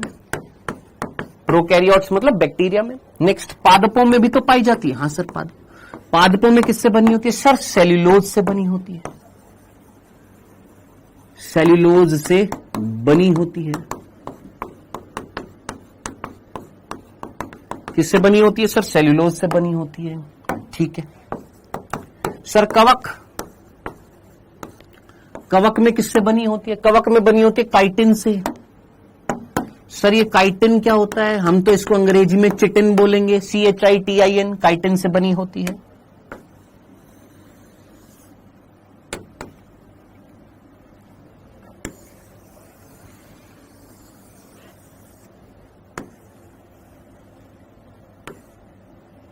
और सर, हालांकि ये बाद में आएगा जब हम यूकैरियोट्स पढ़ेंगे, वहां पर भी बताना था ये, लेकिन अभी बता देता हूं। शैवाल, शैवाल आपने नाम सुना होगा, एल्गी बोला जाता है। शैवालों में क्या पाया जाता है? गैलेक्टिन्स, मैनिन्स, कैल्शियम कार्बोनेट। गैलेक्टिन्स, मैनिन्स, कैल्शियम कार्बोनेट से बनी होती है। तो अब आप जरा सोचिए, इतनी आपको लाइन समझ में है कि सेल वॉल जो है वो प्रोकैरियोट्स में भी है, प्लांट्स में भी है, कवक में भी है, शैवाल में भी है। लेकिन क्या सब में सेम है? नहीं सर, अलग अलग मटेरियल से बनी हुई है, अलग अलग मटेरियल से बनी हुई है। समझ में आ गया कि घर पर तेरे भी रसोई है, घर पर मेरे भी रसोई है। घर पर तेरे भी फ्रिज है, मेरे भी फ्रिज है, लेकिन मेरा फ्रिज छोटा है, तेरा फ्रिज बड़ा है ना। घर पर मेरे कूलर है, तेरे भी कूलर है, दोनों के घर पर कूलर है, गर्मियां बहुत हो रही है, लेकिन तेरा कूलर जो है वो सिम्फनी का है और मेरा कूलर जो है वो कोई दूसरी कंपनी का है। तो समझने वाली बात जो थी कि प्रोकैरियोट्स में भी और यूकैरियोट्स दोनों में कोशिका भित्ति है, एक्सेप्ट कौन से यूकैरियोट्स में नहीं है? सर जंतुओं में अनुपस्थित है, बाकी यूकैरियोट्स में होती है। तो इन सब में सेल वॉल होती है, लेकिन सेल वॉल का जो कॉम्पोजिशन जो है वो डिफरेंट है। अब बात आ रही है सर ये पेप्टिडोग्लाइकेन क्या है, सेल्यूलोज क्या है, काइटिन क्या है, गैलेक्टिन्स क्या है, मैनिन्स क्या है। हालांकि अभी अगर मैं बताऊंगा तो उसका कोई लॉजिक नहीं है। अभी सिर्फ मैं इतनी सी बात बोलता हूं कि ये पेप्टिडोग्लाइकेन, ये सेल्यूलोज, ये काइटिन, ये गैलेक्टिन्स, ये मैनिन्स, अभी सिर्फ इतना सा याद रखना, ये एक प्रकार के कार्बोहाइड्रेट है, जिनमें से पेप्टिडोग्लाइकेन जो है ये एक प्रकार के मॉडिफाइड कार्बोहाइड्रेट है, और ये जो काइटिन जो है ये मॉडिफाइड कार्बोहाइड्रेट है। ये सब आएगा, ये सब आएगा। और ये कहां पर आएगा, कौन से चैप्टर में आएगा? ये 11वीं कक्षा के एक चैप्टर में आएगा, 11th क्लास के एक चैप्टर में आएगा, जिसका नाम होएगा बायोमोलिक्यूल्स।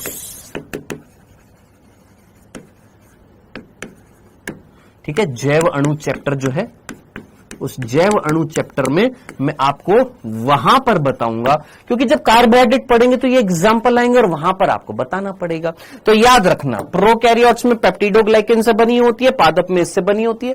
बाकी वही चीज बार बार मैं रिपीट करूं कि सर कोई ऐसा प्रोकैरियोट बता दीजिए जिसमें सेल वॉल नहीं है, तो बेटा ये तो मैं आपको कई बार बता चुका हूं क्या कि ये प्रोकैरियोट्स में, यूकैरियोट्स में पाई जाती है। कौन सा वो प्रोकैरियोट्स है? प्रोकैरियोट्स का अपवाद बताइए। तो आप जानते हैं सर माइकोप्लाज्मा माइकोप्लाज्मा, माइकोप्लाज्मा जो है वो अपवाद स्वरूप है जिसमें ये नहीं मिलती है। तो ये चीज हम ऑलरेडी लिख चुके हैं, ये ऑलरेडी चीज हम जान चुके हैं।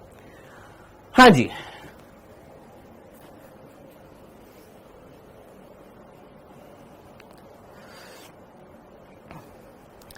हाँ जी, किंतु संगठन ना बोलकर मैं अव्यय बोल देता हूं, ज्यादा बेटर होगा। क्योंकि कुछ बच्चे बोलेंगे सर मैंने आपसे पूछा था, जैसे अभी अमन MCH ने पूछ लिया, संगठन ना बोलकर हम यहां पर बोलेंगे अव्यय। अव्यय मीन्स जिन चीजों से वो बनी होती है। ठीक है, अब ठीक है अमन, अब क्लियर है। अव्यय मतलब कॉम्पोजिट्स। कॉम्पोजिट्स मीन्स जैसे ये दीवार है, इसकी कॉम्पोजिशन किसने बनाई? ब्रिक्स ने बनाई, यानी ईंटों ने बनाई है। तो सेल वॉल जो है इन सब में है, लेकिन वो सेल वॉल का जो कॉम्पोजिशन जो है, सेल वॉल किस चीज से बनी हुई है, कौन से केमिकल से बनी हुई है, वो डिफरेंट है। डन? अब क्लियर है? चलें आगे बढ़ते हैं। क्लियर है? अब इधर देखिएगा, ये जो कोशिका भित्ति जो होती है प्रोकैरियोट्स में इससे बनी होती है, ये मैंने आपको बता दिया। अगला बिंदु जरा ध्यान से सुनना, कितने हो गए? पहला बिंदु ही हुआ है, दूसरा बिंदु सेल वॉल का। इसका कार्य क्या होता है? सेल वॉल का कार्य क्या होता है? देखो, सेल वॉल जो है वो प्रोकैरियोट्स में किससे बनी होती है? पेप्टिडोग्लाइकेन से बनी होती है। अभी सिर्फ इतना याद रखना, पेप्टिडोग्लाइकेन क्या होता है बेटा, मैं आपको पढ़ाऊंगा जैवणु में। अगर मैंने अभी बताना स्टार्ट कर दिया कि पेप्टिडोग्लाइकेन जो है वो NAG से बना होता है, NAM से बना होता है, जिसके बीच में ट्राइग्लिसरीन होता है, ट्राइग्लिसरीन होता है, NAG N acetyl glucosamine, N acetyl muramic acid, mucopolypeptide, ये सारे वर्ड्स आएंगे। कहां पर आएंगे? यहां पर। अगर मैं यहां पर बताऊंगा तो तेरा माथा घूम जाएगा। तो जहां पर जो चीज आएगी वहां पर एक्सप्लेन किया जाएगा। यहां पर जो चीज बताने लायक थी वो ये कि प्रोकैरियोट्स में सेल वॉल पेप्टिडोग्लाइकेन से बनी होती है। पेप्टिडोग्लाइकेन क्या होता है, काइटिन क्या होता है, सेल्यूलोज क्या होता है, गैलेक्टिन्स मेनिन्स क्या होता है, ये हम बायोमोलिक्यूल्स वाले चैप्टर में पढ़ेंगे। दूसरा बिंदु, अगर मैं कार्य की बात करूं सेल वॉल के, तो सेल वॉल का कार्य क्या होता है? हाँ जी, सेल वॉल का कार्य क्या होता है? कोशिका भित्ति जो होती है उसका कार्य क्या होता है? तो बेटा ये कोशिका भित्ति के दो कार्य हैं।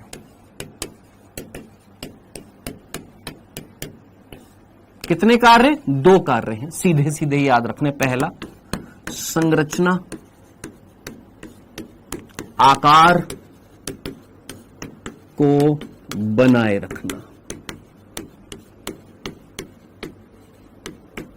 यानी जो भी प्रोकैरियोटिक कोशिका है उस कोशिका की स्ट्रक्चर को, उसकी शेप को मेंटेन रखना, कि अगर वो बेसिलस है तो बेसिलस रहे, कोकस है तो कोकस रहे, विब्रियो है विब्रियो रहे, सर्पिल है सर्पिल रहे, यानी आकार को, उसकी संरचना को बनाए रखना। दूसरा, फटने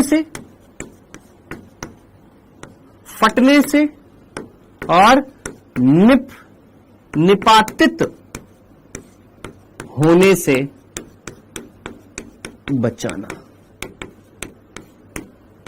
दो कार्य हैं। पहला तो आराम से समझ में आ जाएगा कि भैया ये शेप को मेंटेन करेगी। क्यों? क्योंकि ये ठोस संरचना है। कौन? ये जो कोशिका भित्ति जो है ये ठोस संरचना है, सॉलिड स्ट्रक्चर है, ठोस संरचना है।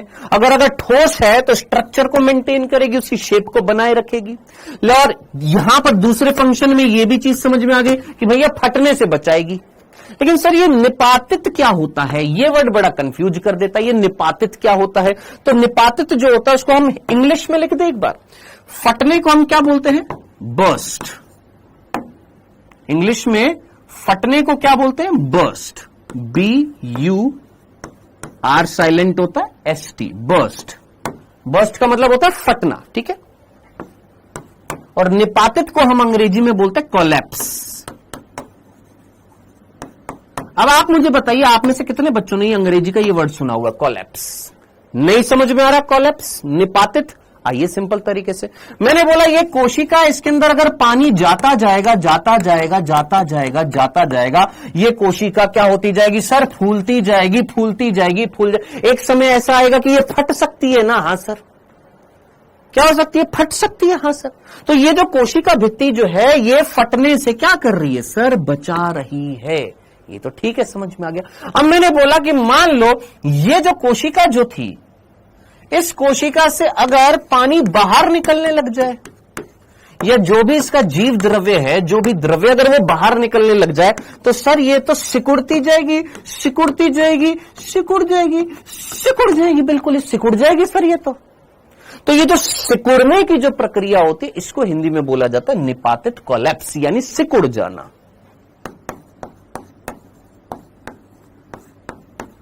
डन हो गया, मीनिंग क्लियर, समझ में आ गया। तो ये कोशिका भित्ति क्या करती है, ये सिकुड़ने से बचाती है और ये फटने से बचा रही है।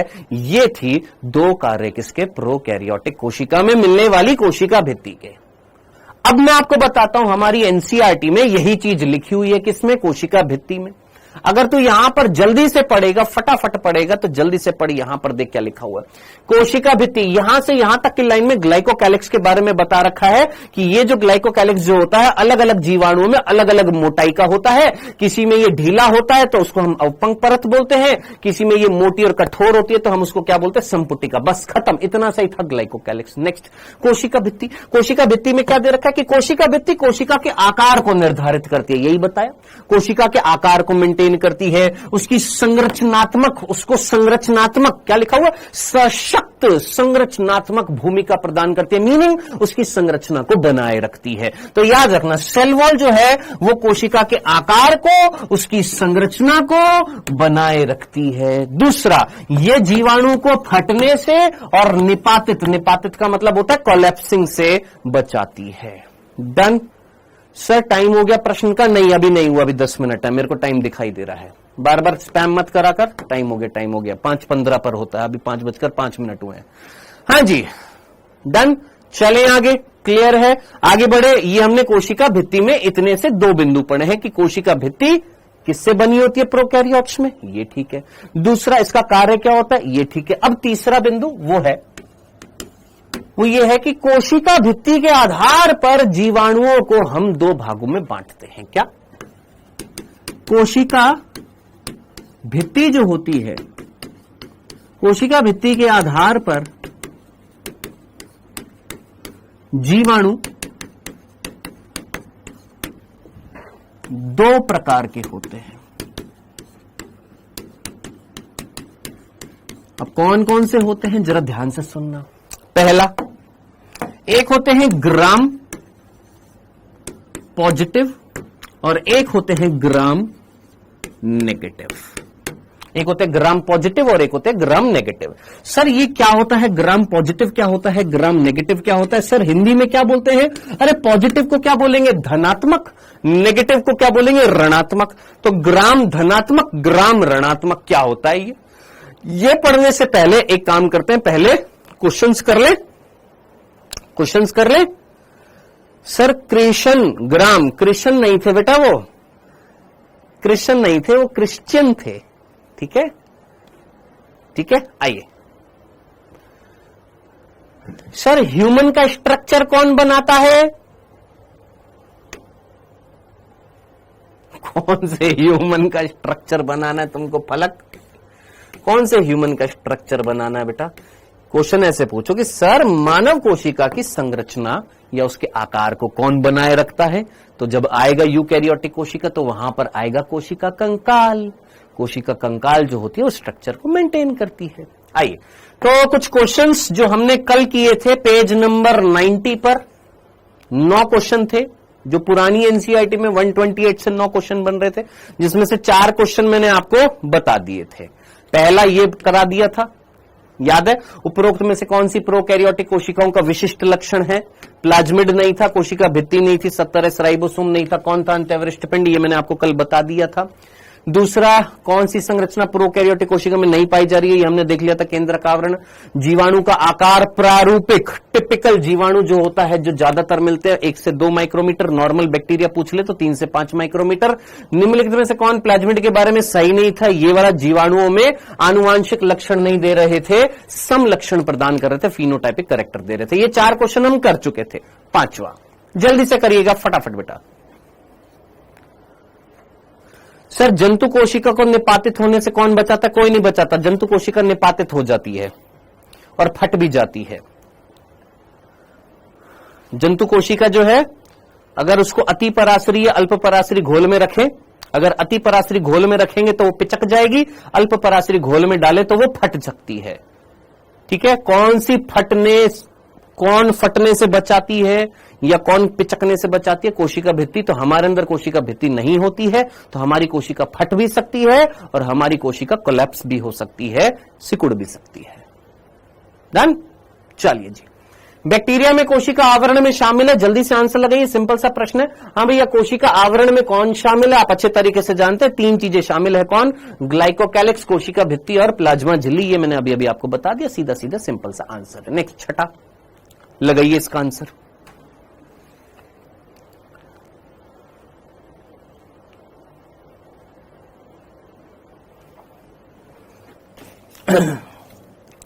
करिए दोस्त। यस, बिल्कुल फट सकती है बेटा, अमन कश्यप, लेकिन ऐसे अपने आप नहीं फटेगी। हम उसको जब एक घोल में डालते हैं, कौन से घोल में डालते हैं? एक अति पराशरी, एक अल्प पराशरी। अति पराशरी जो होती है उसमें क्या हो जाती है? पिचक जाती है, और अल्प पराशरी जो होती है उसमें फूल जाती है।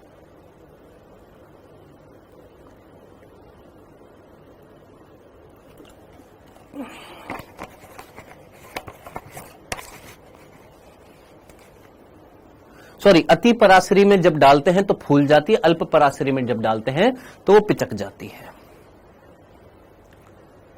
ये आएगा, कंसेप्ट आएगा, अति पराशरी, अल्प पराशरी, हाइपरटोनिक, हाइपोटोनिक, वहां पर एक्सप्लेन करूंगा।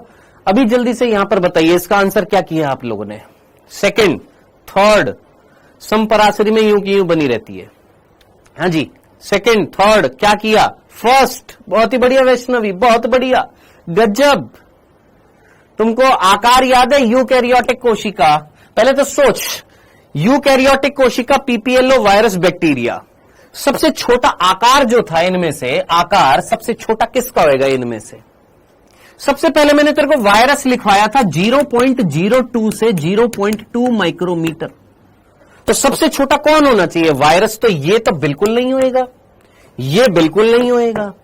बचा कौन? यहां पर वायरस, यहां पर वायरस। अब यहां पर यूकैरियोटिक, यहां पर यूकैरियोटिक।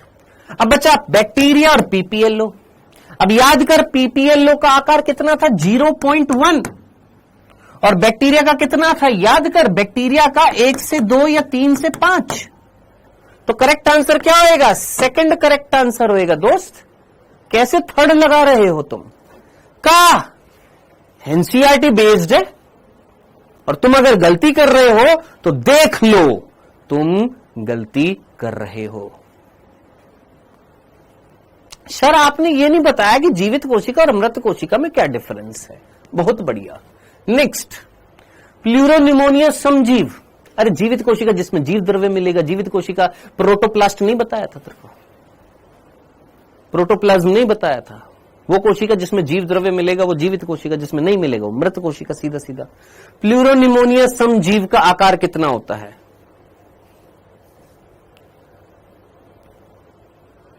हाँ भाई, प्लूरोनिमोनिया समजीव का आकार, पीपीएलओ का, अभी अभी बताया आपको, आप जानते भी हैं।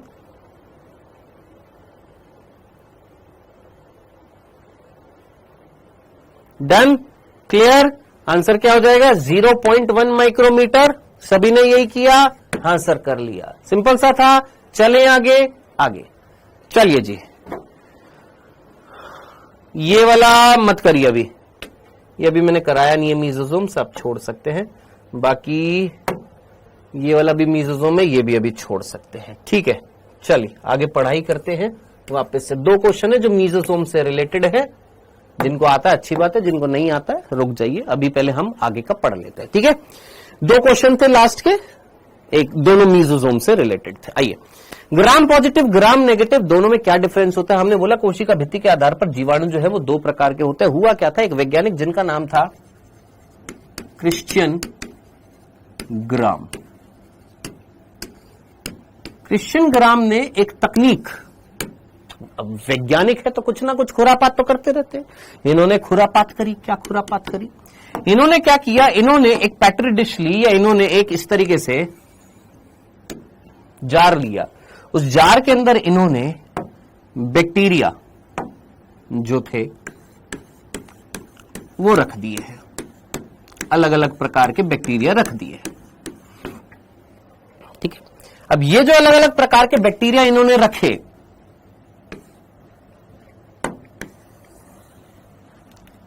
इसके ऊपर उन्होंने क्या डाली, डाई डाल दी। पहला स्टेप क्या डाली, डाई। एक डाई डाली, और वो जो डाई जो डाली, उस डाई का नाम था क्रिस्टल वॉयलेट।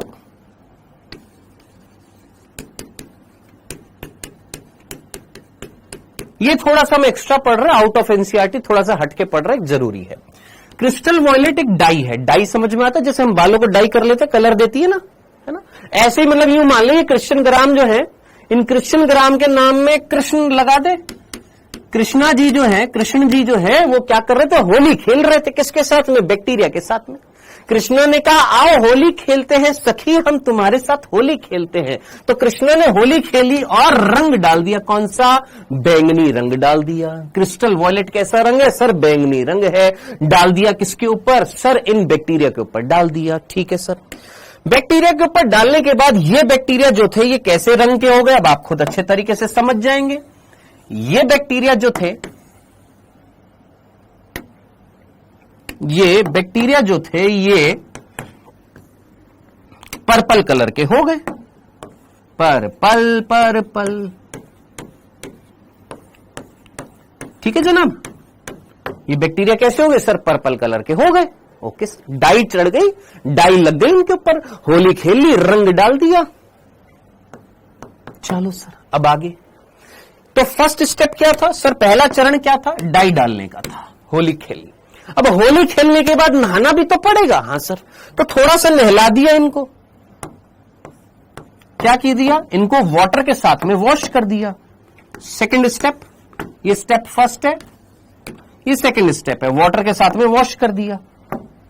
जल के साथ धो डाला, लाइफ जिंगा लाला, जल से वॉश कर दिया। देख रहा है तू मेरी अंग्रेजी, जल से वॉश कर दिया। क्या कर दिया, जल से वॉश कर दिया, जल से धो डाला, जल से धो दिया। ठीक है सर, जल से धोने के बाद में, ध्यान से सुनना, हाँ जी, जल से धोने के बाद में तीसरे स्टेप में फिर क्या किया, तीसरे स्टेप में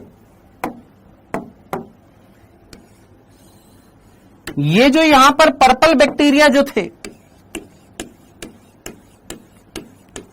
इन पर्पल बैक्टीरिया पर डाला आयोडीन सॉल्यूशन। तीसरे स्टेप में, थर्ड स्टेप में क्या डाल दिया, आयोडीन सॉल्यूशन जो था, 0.5% आयोडीन सॉल्यूशन। अभी सिर्फ इतना याद रखना, आयोडीन सॉल्यूशन से आयोडीन सॉल्यूशन डाल दिया। अब आयोडीन सॉल्यूशन इसलिए डाला गया ताकि आयोडीन का कलर होता है ना लाल, हां सर, वो पड़ सके यहां पर थोड़ा सा, और वो जो क्रिस्टल वॉयलेट डाई जो थी वो अंदर घुस जाए। कहां पर घुस जाए, इन कोशिकाओं के अंदर घुस जाए, उनकी झिल्लियों में, उनकी कोशिका भित्ति में घुस जाए, इसलिए आयोडीन सॉल्यूशन डाल दिया। ठीक है सर, ये थर्ड स्टेप। चौथा स्टेप, मतलब समझ रहा, 2 बार होली खेली किसने, कृष्णा ने, क्रिश्चियन ग्राम ने 2 बार होली खेली। पहले होली खेली तो डाई डाली, फिर धो दिया, फिर अगली बार फिर से होली खेली किससे, आयोडीन के सॉल्यूशन से, फिर से आयोडीन सॉल्यूशन डाला। अब बोले हम इनको फिर से धोएंगे। किससे धोएंगे, इस बार बोले कि हम इनको अल्कोहल से धोएंगे। किससे, इथाइल अल्कोहल। अब इथाइल अल्कोहल यानी इथेनॉल, इथेनॉल से वॉश कर दिया। तो टोटल कितने स्टेप हो गए सर, 4 स्टेप हो गए। कितने स्टेप हो गए सर, 4 स्टेप हो गए। पहला स्टेप क्या था कि सर डाई डाली, कलर चढ़ गया, फिर धो डाला, फिर वापस से डाई डाली, कौन सी, आयोडीन डाल दी, फिर से अल्कोहल, इस बार किससे धोया, अल्कोहल से धोया। ये 4 स्टेप करने के बाद में ये जो बीकर जो था, इसमें से कुछ के ऊपर से तो कलर हट गया और कुछ जो थे उनके ऊपर कलर चढ़ा रहा। ठीक है, कुछ के ऊपर से तो कलर हट गया, जिनके ऊपर से रंग हट गया, उनको बोला कि भैया ये है बड़े नेगेटिव बैक्टीरिया कि ससुरे रंग नहीं चढ़ा पा रहे हैं, क्या नाम दिया? Gram negative. कि वो जिन पर क्या नहीं हुआ? ग्राम स्टेनिंग नहीं। स्टेनिंग को हम क्या बोलते हैं? सर पर्पल कलर क्यों डाला? क्योंकि उनको अच्छा लगता था बेटा।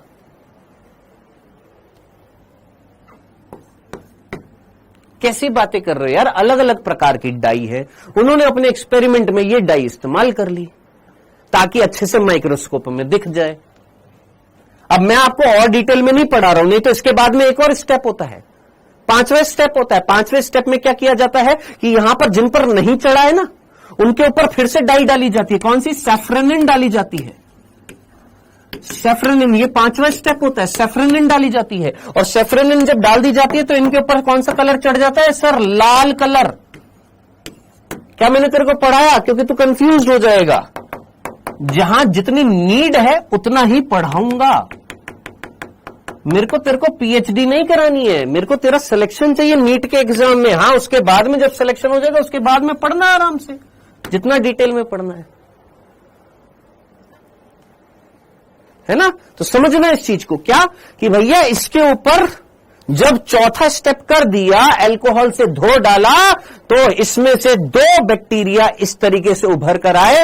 एक जिनके ऊपर कलर नहीं चढ़ा, जिनको बोल दिया कि भैया ये नहीं चढ़ सकता, इनके ऊपर कलर कौन सा? क्रिस्टल वॉयलेट और आयोडीन, तो इनको बोल दिया ग्राम नेगेटिव। और जिनके ऊपर चढ़ा रहा, जिनके ऊपर चढ़ा रहा, रंग नहीं हटा, रंग नहीं हटा, उनको बोल दिया ग्राम धनात्मक यानी ग्राम पॉजिटिव। चलिए जी, बस इतनी सी बात थी, डन। अब स्टेनिंग जो होती है, इस प्रक्रिया को बोला गया ग्राम स्टेनिंग। इस प्रक्रिया को क्या बोला गया? Gram staining. सर मेरे स्कूल में सैफ्रोनिन थी, याद आ रही है ना, लाल रंग की, तो वो 5वां स्टेप होता है जिसमें जिनके ऊपर नहीं चढ़ता इनके ऊपर सैफ्रोनिन डाला जाता है। ठीक है। अब आप बोलेंगे सर इसका फायदा क्या हुआ, ये करा क्यों?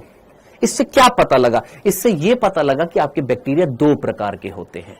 एक वो जिनके ऊपर कलर चढ़ जाता है, एक वो जिनके ऊपर नहीं चढ़ पाता। बाद में और स्टडी की गई कि आखिर ऐसा क्यों हुआ।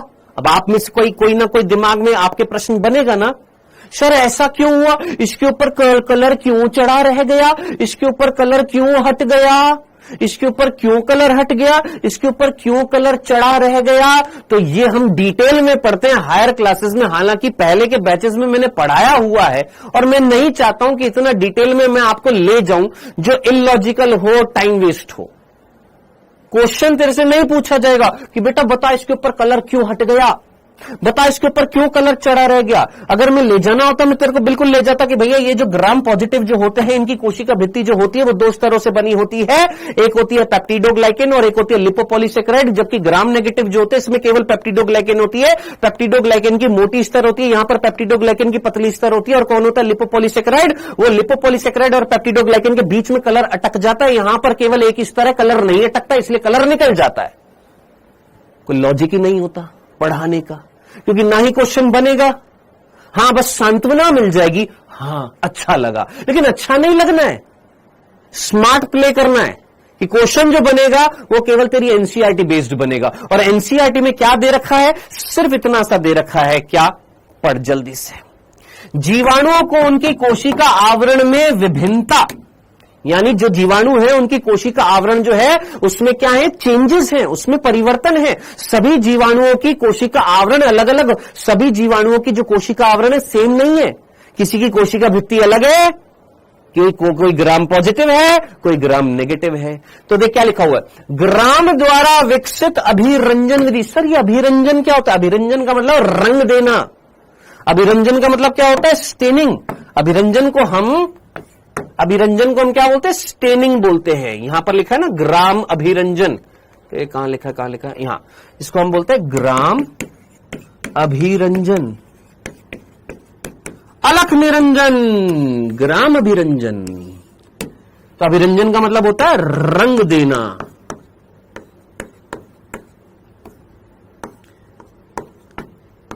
यानी रंग चढ़ा देना, रंग देना या रंग चढ़ा देना या कलर प्रोड्यूस, कलर दे देना, ठीक है। तो ग्राम ने एक टेक्निक जिसको हम क्या बोलते हैं, ग्राम स्टेनिंग, ग्राम ने एक टेक्निक डेवलप करी जिसको हमने क्या बोला, ग्राम स्टेनिंग बोला। और इस ग्राम स्टेनिंग के लिए अलग अलग जीवाणुओं ने अलग अलग व्यवहार दर्शाया, जिसमें 2 श्रेणियों में वर्गीकृत किया गया किसको, जीवाणुओं को। जो ग्राम अभिरंजित होते हैं यानी जिन पर कलर चढ़ा रह जाता है उनको ग्राम धनात्मक बोलते हैं, और जिनमें अभिरंजन नहीं होता उनको हम ग्राम ऋणात्मक बोलते हैं। बस सिंपल, डन, क्लियर है।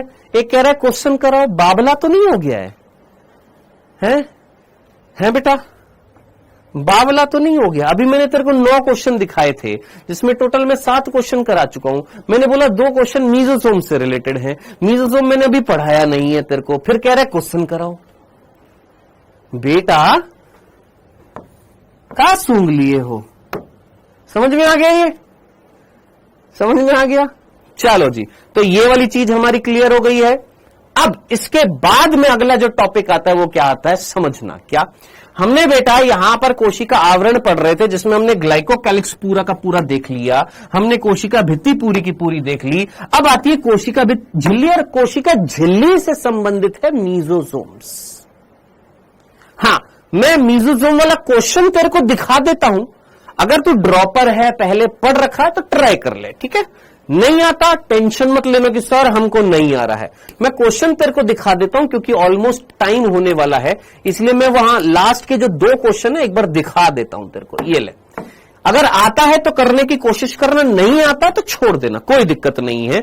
हम अभी मीजोसोम पढ़ेंगे।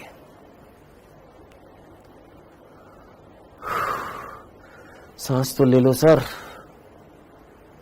सांस ही नहीं लेनी है।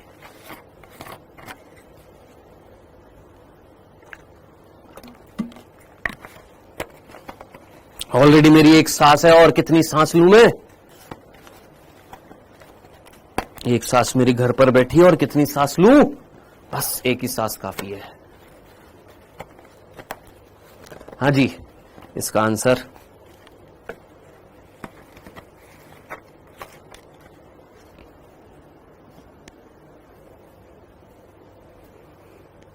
कर पा रहे हैं, चलो बहुत अच्छा, जो कर पा रहे हैं वेल डन, वेरी गुड। मीजोसोम्स ये प्रोकैरियोटिक कोशिका की एक विशेष संरचना होती है जो प्लाज्मा झिल्ली में साइटोप्लाज्म के विस्तार से बनती है। Yes, correct answer is first. जो नहीं जानते हैं वो इतना सा कि मीजोसोम्स जो है वो यूकैरियोटिक कोशिका में नहीं पाए जाते हैं, और ये कोशिका भित्ति के मध्य नहीं मिलते, कोशिका झिल्ली अंदर की तरफ मुड़ जाती है, उनको हम मीजोसोम्स बोलते हैं। तो करेक्ट आंसर इसका फर्स्ट था, ठीक है। जिनको नहीं आता इट्स ओके, बाद में पढ़ेंगे, कल पढ़ेंगे, मतलब नेक्स्ट क्लास में। इस क्वेश्चन को करके देख लीजिए एक बार। क्या नाम है सर आपका? बेटा किसने बताया था डाउटनेट में एडमिशन लेने को आपको?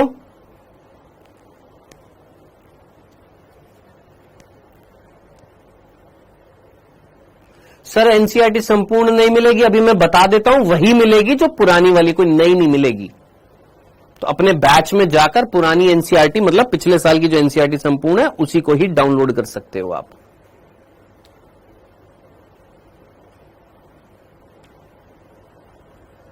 हाँ जी, इसको कर सकते हो आप। वेल डन दीपक।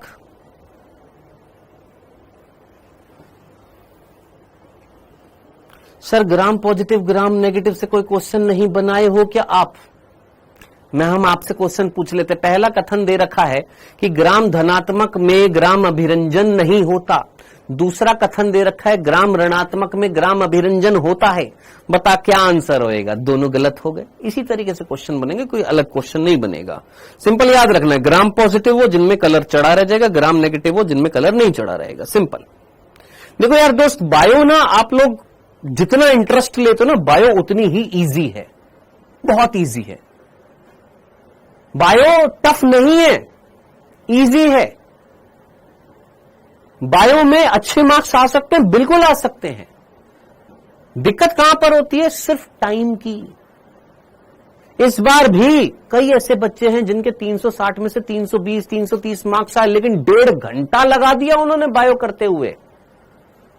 अब 3 घंटे 20 मिनट के एग्जाम में अगर आप 1.5 घंटा बायो में लगा देंगे तो फिजिक्स केमिस्ट्री कहां से कर पाएंगे?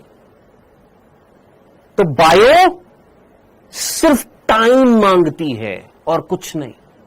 कि आप कितना जल्दी कितना सटीक आंसर दे रहे हैं वो इंपॉर्टेंट है। क्वेश्चन सारे एनसीईआरटी बेस्ड आएंगे तेरे। और ऐसा सवाल पूछना कि सर जो आप क्वेश्चन करा रहे हो यही आएंगे, ये मूर्खतापूर्ण भरा सवाल रहेगा। ठीक है, डन। तो भैया यहां पर ये दोनों कथन सही दे रखे थे। बैक्टीरिया में जो मीजोसोम जो होते हैं वो प्लाज्मा झिल्ली के विस्तार से बनते हैं और ये मीजोसोम जो होता है डीएनए की प्रतिकृति में मदद करते हैं। ये हम पढ़ेंगे। इसका आंसर जो है वो ये है, सेकंड है। दोनों के दोनों कथन क्या है? सही है। डन। चल, तो ये 2 क्वेश्चन बच गए थे। मैंने जस्ट दिखाया कि जिनको बहुत इच्छा हो रही थी सर क्वेश्चन करा दो क्वेश्चन करा दो, तो ये 2 क्वेश्चन बच गए थे इस पेज से।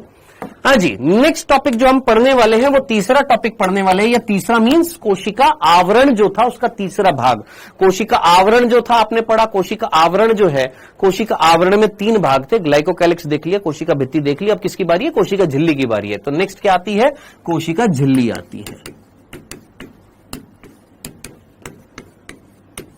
अभी कितनी देर है हमारे पास? टाइम कितना है? 5:30 हो गए हैं। चलो अभी 5 मिनट और ले लेते हैं। 5 मिनट, आई नो टाइम हो गया है, पता है मेरे को। 5 मिनट, 5 मिनट, बस 5 मिनट, बस इतना सा एक होमवर्क के रूप में तुमको ना एक चीज पूछने वाला हूं। जरा घर पर एक बार सर्च करिएगा। कोशिका झिल्ली, जिसको हम जीव द्रव्य झिल्ली भी बोल सकते हैं, क्योंकि कई बच्चों का ये डाउट होता है क्या सर हम इसको जीव द्रव्य झिल्ली बोल सकते हैं? हाँ सर। हम और क्या बोल सकते हैं? प्लाज्मा झिल्ली बोल सकते हैं। हाँ जी, प्लाज्मा झिल्ली बोल सकते हैं।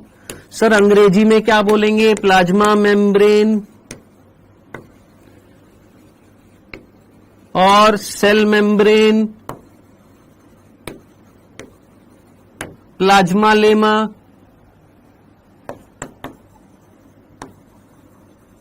ये कई सारे वर्ड हैं जो कई बच्चों को परेशान कर देते हैं। ठीक है, तो अगर आपसे आगे भविष्य में कोई पूछे कि प्लाज्मा लेमा क्या है, तो सीधा सीधा मुंह पे आंसर देना कि कोशिका झिल्ली को या जीव द्रव्य झिल्ली को या प्लाज्मा झिल्ली को ही प्लाज्मा लेमा कहते हैं। ठीक है दोस्त, तो ये सारी चीजें एक ही, कोई अलग नहीं है। ठीक है, बस इतना सा सवाल है कि ये 4 वर्ड ढूंढ कर आना। एक है पारगम्य, एक अर्ध पारगम्य, एक अपारगम्य, और अगर पता है तो बहुत ही बढ़िया, एक है चयनात्मक पारगम्य। इसी चयनात्मक पारगम्य को हम वर्णात्मक भी बोलते हैं। ठीक है, ये झिल्लियां जो होती हैं बेटा याद रखना, मेम्ब्रेन्स जो होती हैं वो 4 प्रकार की होती है। क्या बोला हमने? झिल्लियां 4 प्रकार की होती हैं। झिल्ली जो होती है, मेम्ब्रेन जो होती है, झिल्ली 4 प्रकार की होती है। अब ये जो 4 प्रकार होते हैं वो ये होते हैं पारगम्य, अर्ध पारगम्य, अपारगम्य, चयनात्मक पारगम्य।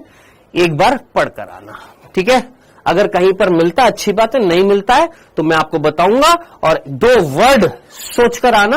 ये उनसे पूछ रहा हूं जो बिल्कुल नील बटे सन्नाटा है, उनसे कह रहा हूं। बाकी जिन्होंने पहले पढ़ा हुआ अच्छी बात है। जो बिल्कुल नील बटे सन्नाटा है वो जरा ये वर्ड भी जरा देखकर आइएगा, विलय और विलायक और विलियन, केमिस्ट्री के वर्ड है। इनको भी एक बार देखकर आ जाइएगा। बाकी हम ये नेक्स्ट क्लास में ये पढ़ेंगे। ठीक है जी, ओके जी। सर हमारे बायो में 340 आए, फिजिक्स ने मार दिया। इस साल मत करना ऐसा। ठीक है, अपना मैक्सिमम ध्यान जो है ट्राई करिए। ड्रॉपर है, अगर आप ड्रॉपर है, रियल ड्रॉपर है, ट्राई करिए। एक बार सुन लीजिए जितने भी अगर यहां पर ड्रॉपर हैं और जिनके 300 क्रॉस मार्क्स हैं। मैं एक चीज बस बोल रहा हूं, मेरी एक पर्सनल राय है। अगर आपको अच्छी लगे तो मान लीजिएगा, नहीं लगे तो कोई दिक्कत नहीं है। जो भी ड्रॉपर है, जिन्होंने ड्रॉप लिया है, और अगर आप 300 क्रॉस हैं बायो में, बायो में 2024 में 300 से ज्यादा मार्क्स अगर आपके आए हैं बायो में, अगर आप ड्रॉपर हैं तो आपसे गुजारिश रहेगी कि प्लीज लाइव क्लास मत लीजिए। क्यों? क्योंकि लाइव क्लास में मैं बिल्कुल उस तरीके से पढ़ा रहा हूं जिस तरीके से बच्चे को कुछ नहीं आता है। और अगर आप 300 क्रॉस हैं, इट मींस आपके कंसेप्ट्स भरपूर हैं, आपने पढ़ा हुआ है ना? तो ट्राई करिए आप। 2024 का आरंभ बैच का एक्सेस इसीलिए दिया गया है आपको कि अगर आप ड्रॉपर हैं, 300 क्रॉस कर रहे हैं, आप अपने 2024 वाले क्लासेस को उनको देखकर आगे बढ़िए। हां, एक काम बस ये कर लीजिएगा, जो एनसीईआरटी के जो मैं कसरत टाइप से जो क्वेश्चन करा रहा हूं उसकी पीडीएफ आती है, टीचर स्लाइड आती है, उस टीचर स्लाइड में आप कर लिया करो। बस इतना सा गुजारिश रहेगी कि जो भी टीचर स्लाइड में एनसीईआरटी कसरत आती है, चैप्टर खत्म होने के बाद ये एनसीईआरटी कसरत हर एक चैप्टर वाइज में डालूंगा, उन पर उनको गौर से करना। मैं फिर बोल देता हूं, होमवर्क जो मैं दूंगा वो इतना इंपॉर्टेंट नहीं रहने वाला है। लिटरली मैं साफ साफ बोल रहा हूं, ईमानदारी से बोल रहा हूं।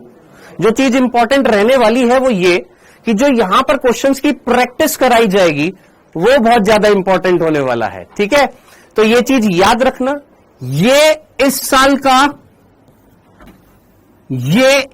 का गोल्डन, मैं बोलूंगा, मतलब मेरी जितनी भी मेहनत है वो इस साल की इस पर होने वाली है। ये जो चीज जो है इस पर, तो ये जितना ज्यादा आप इस पर ध्यान देंगे ना वो उतना ही ज्यादा बेटर होने वाला है। बाकी मिलते हैं अब मंडे को।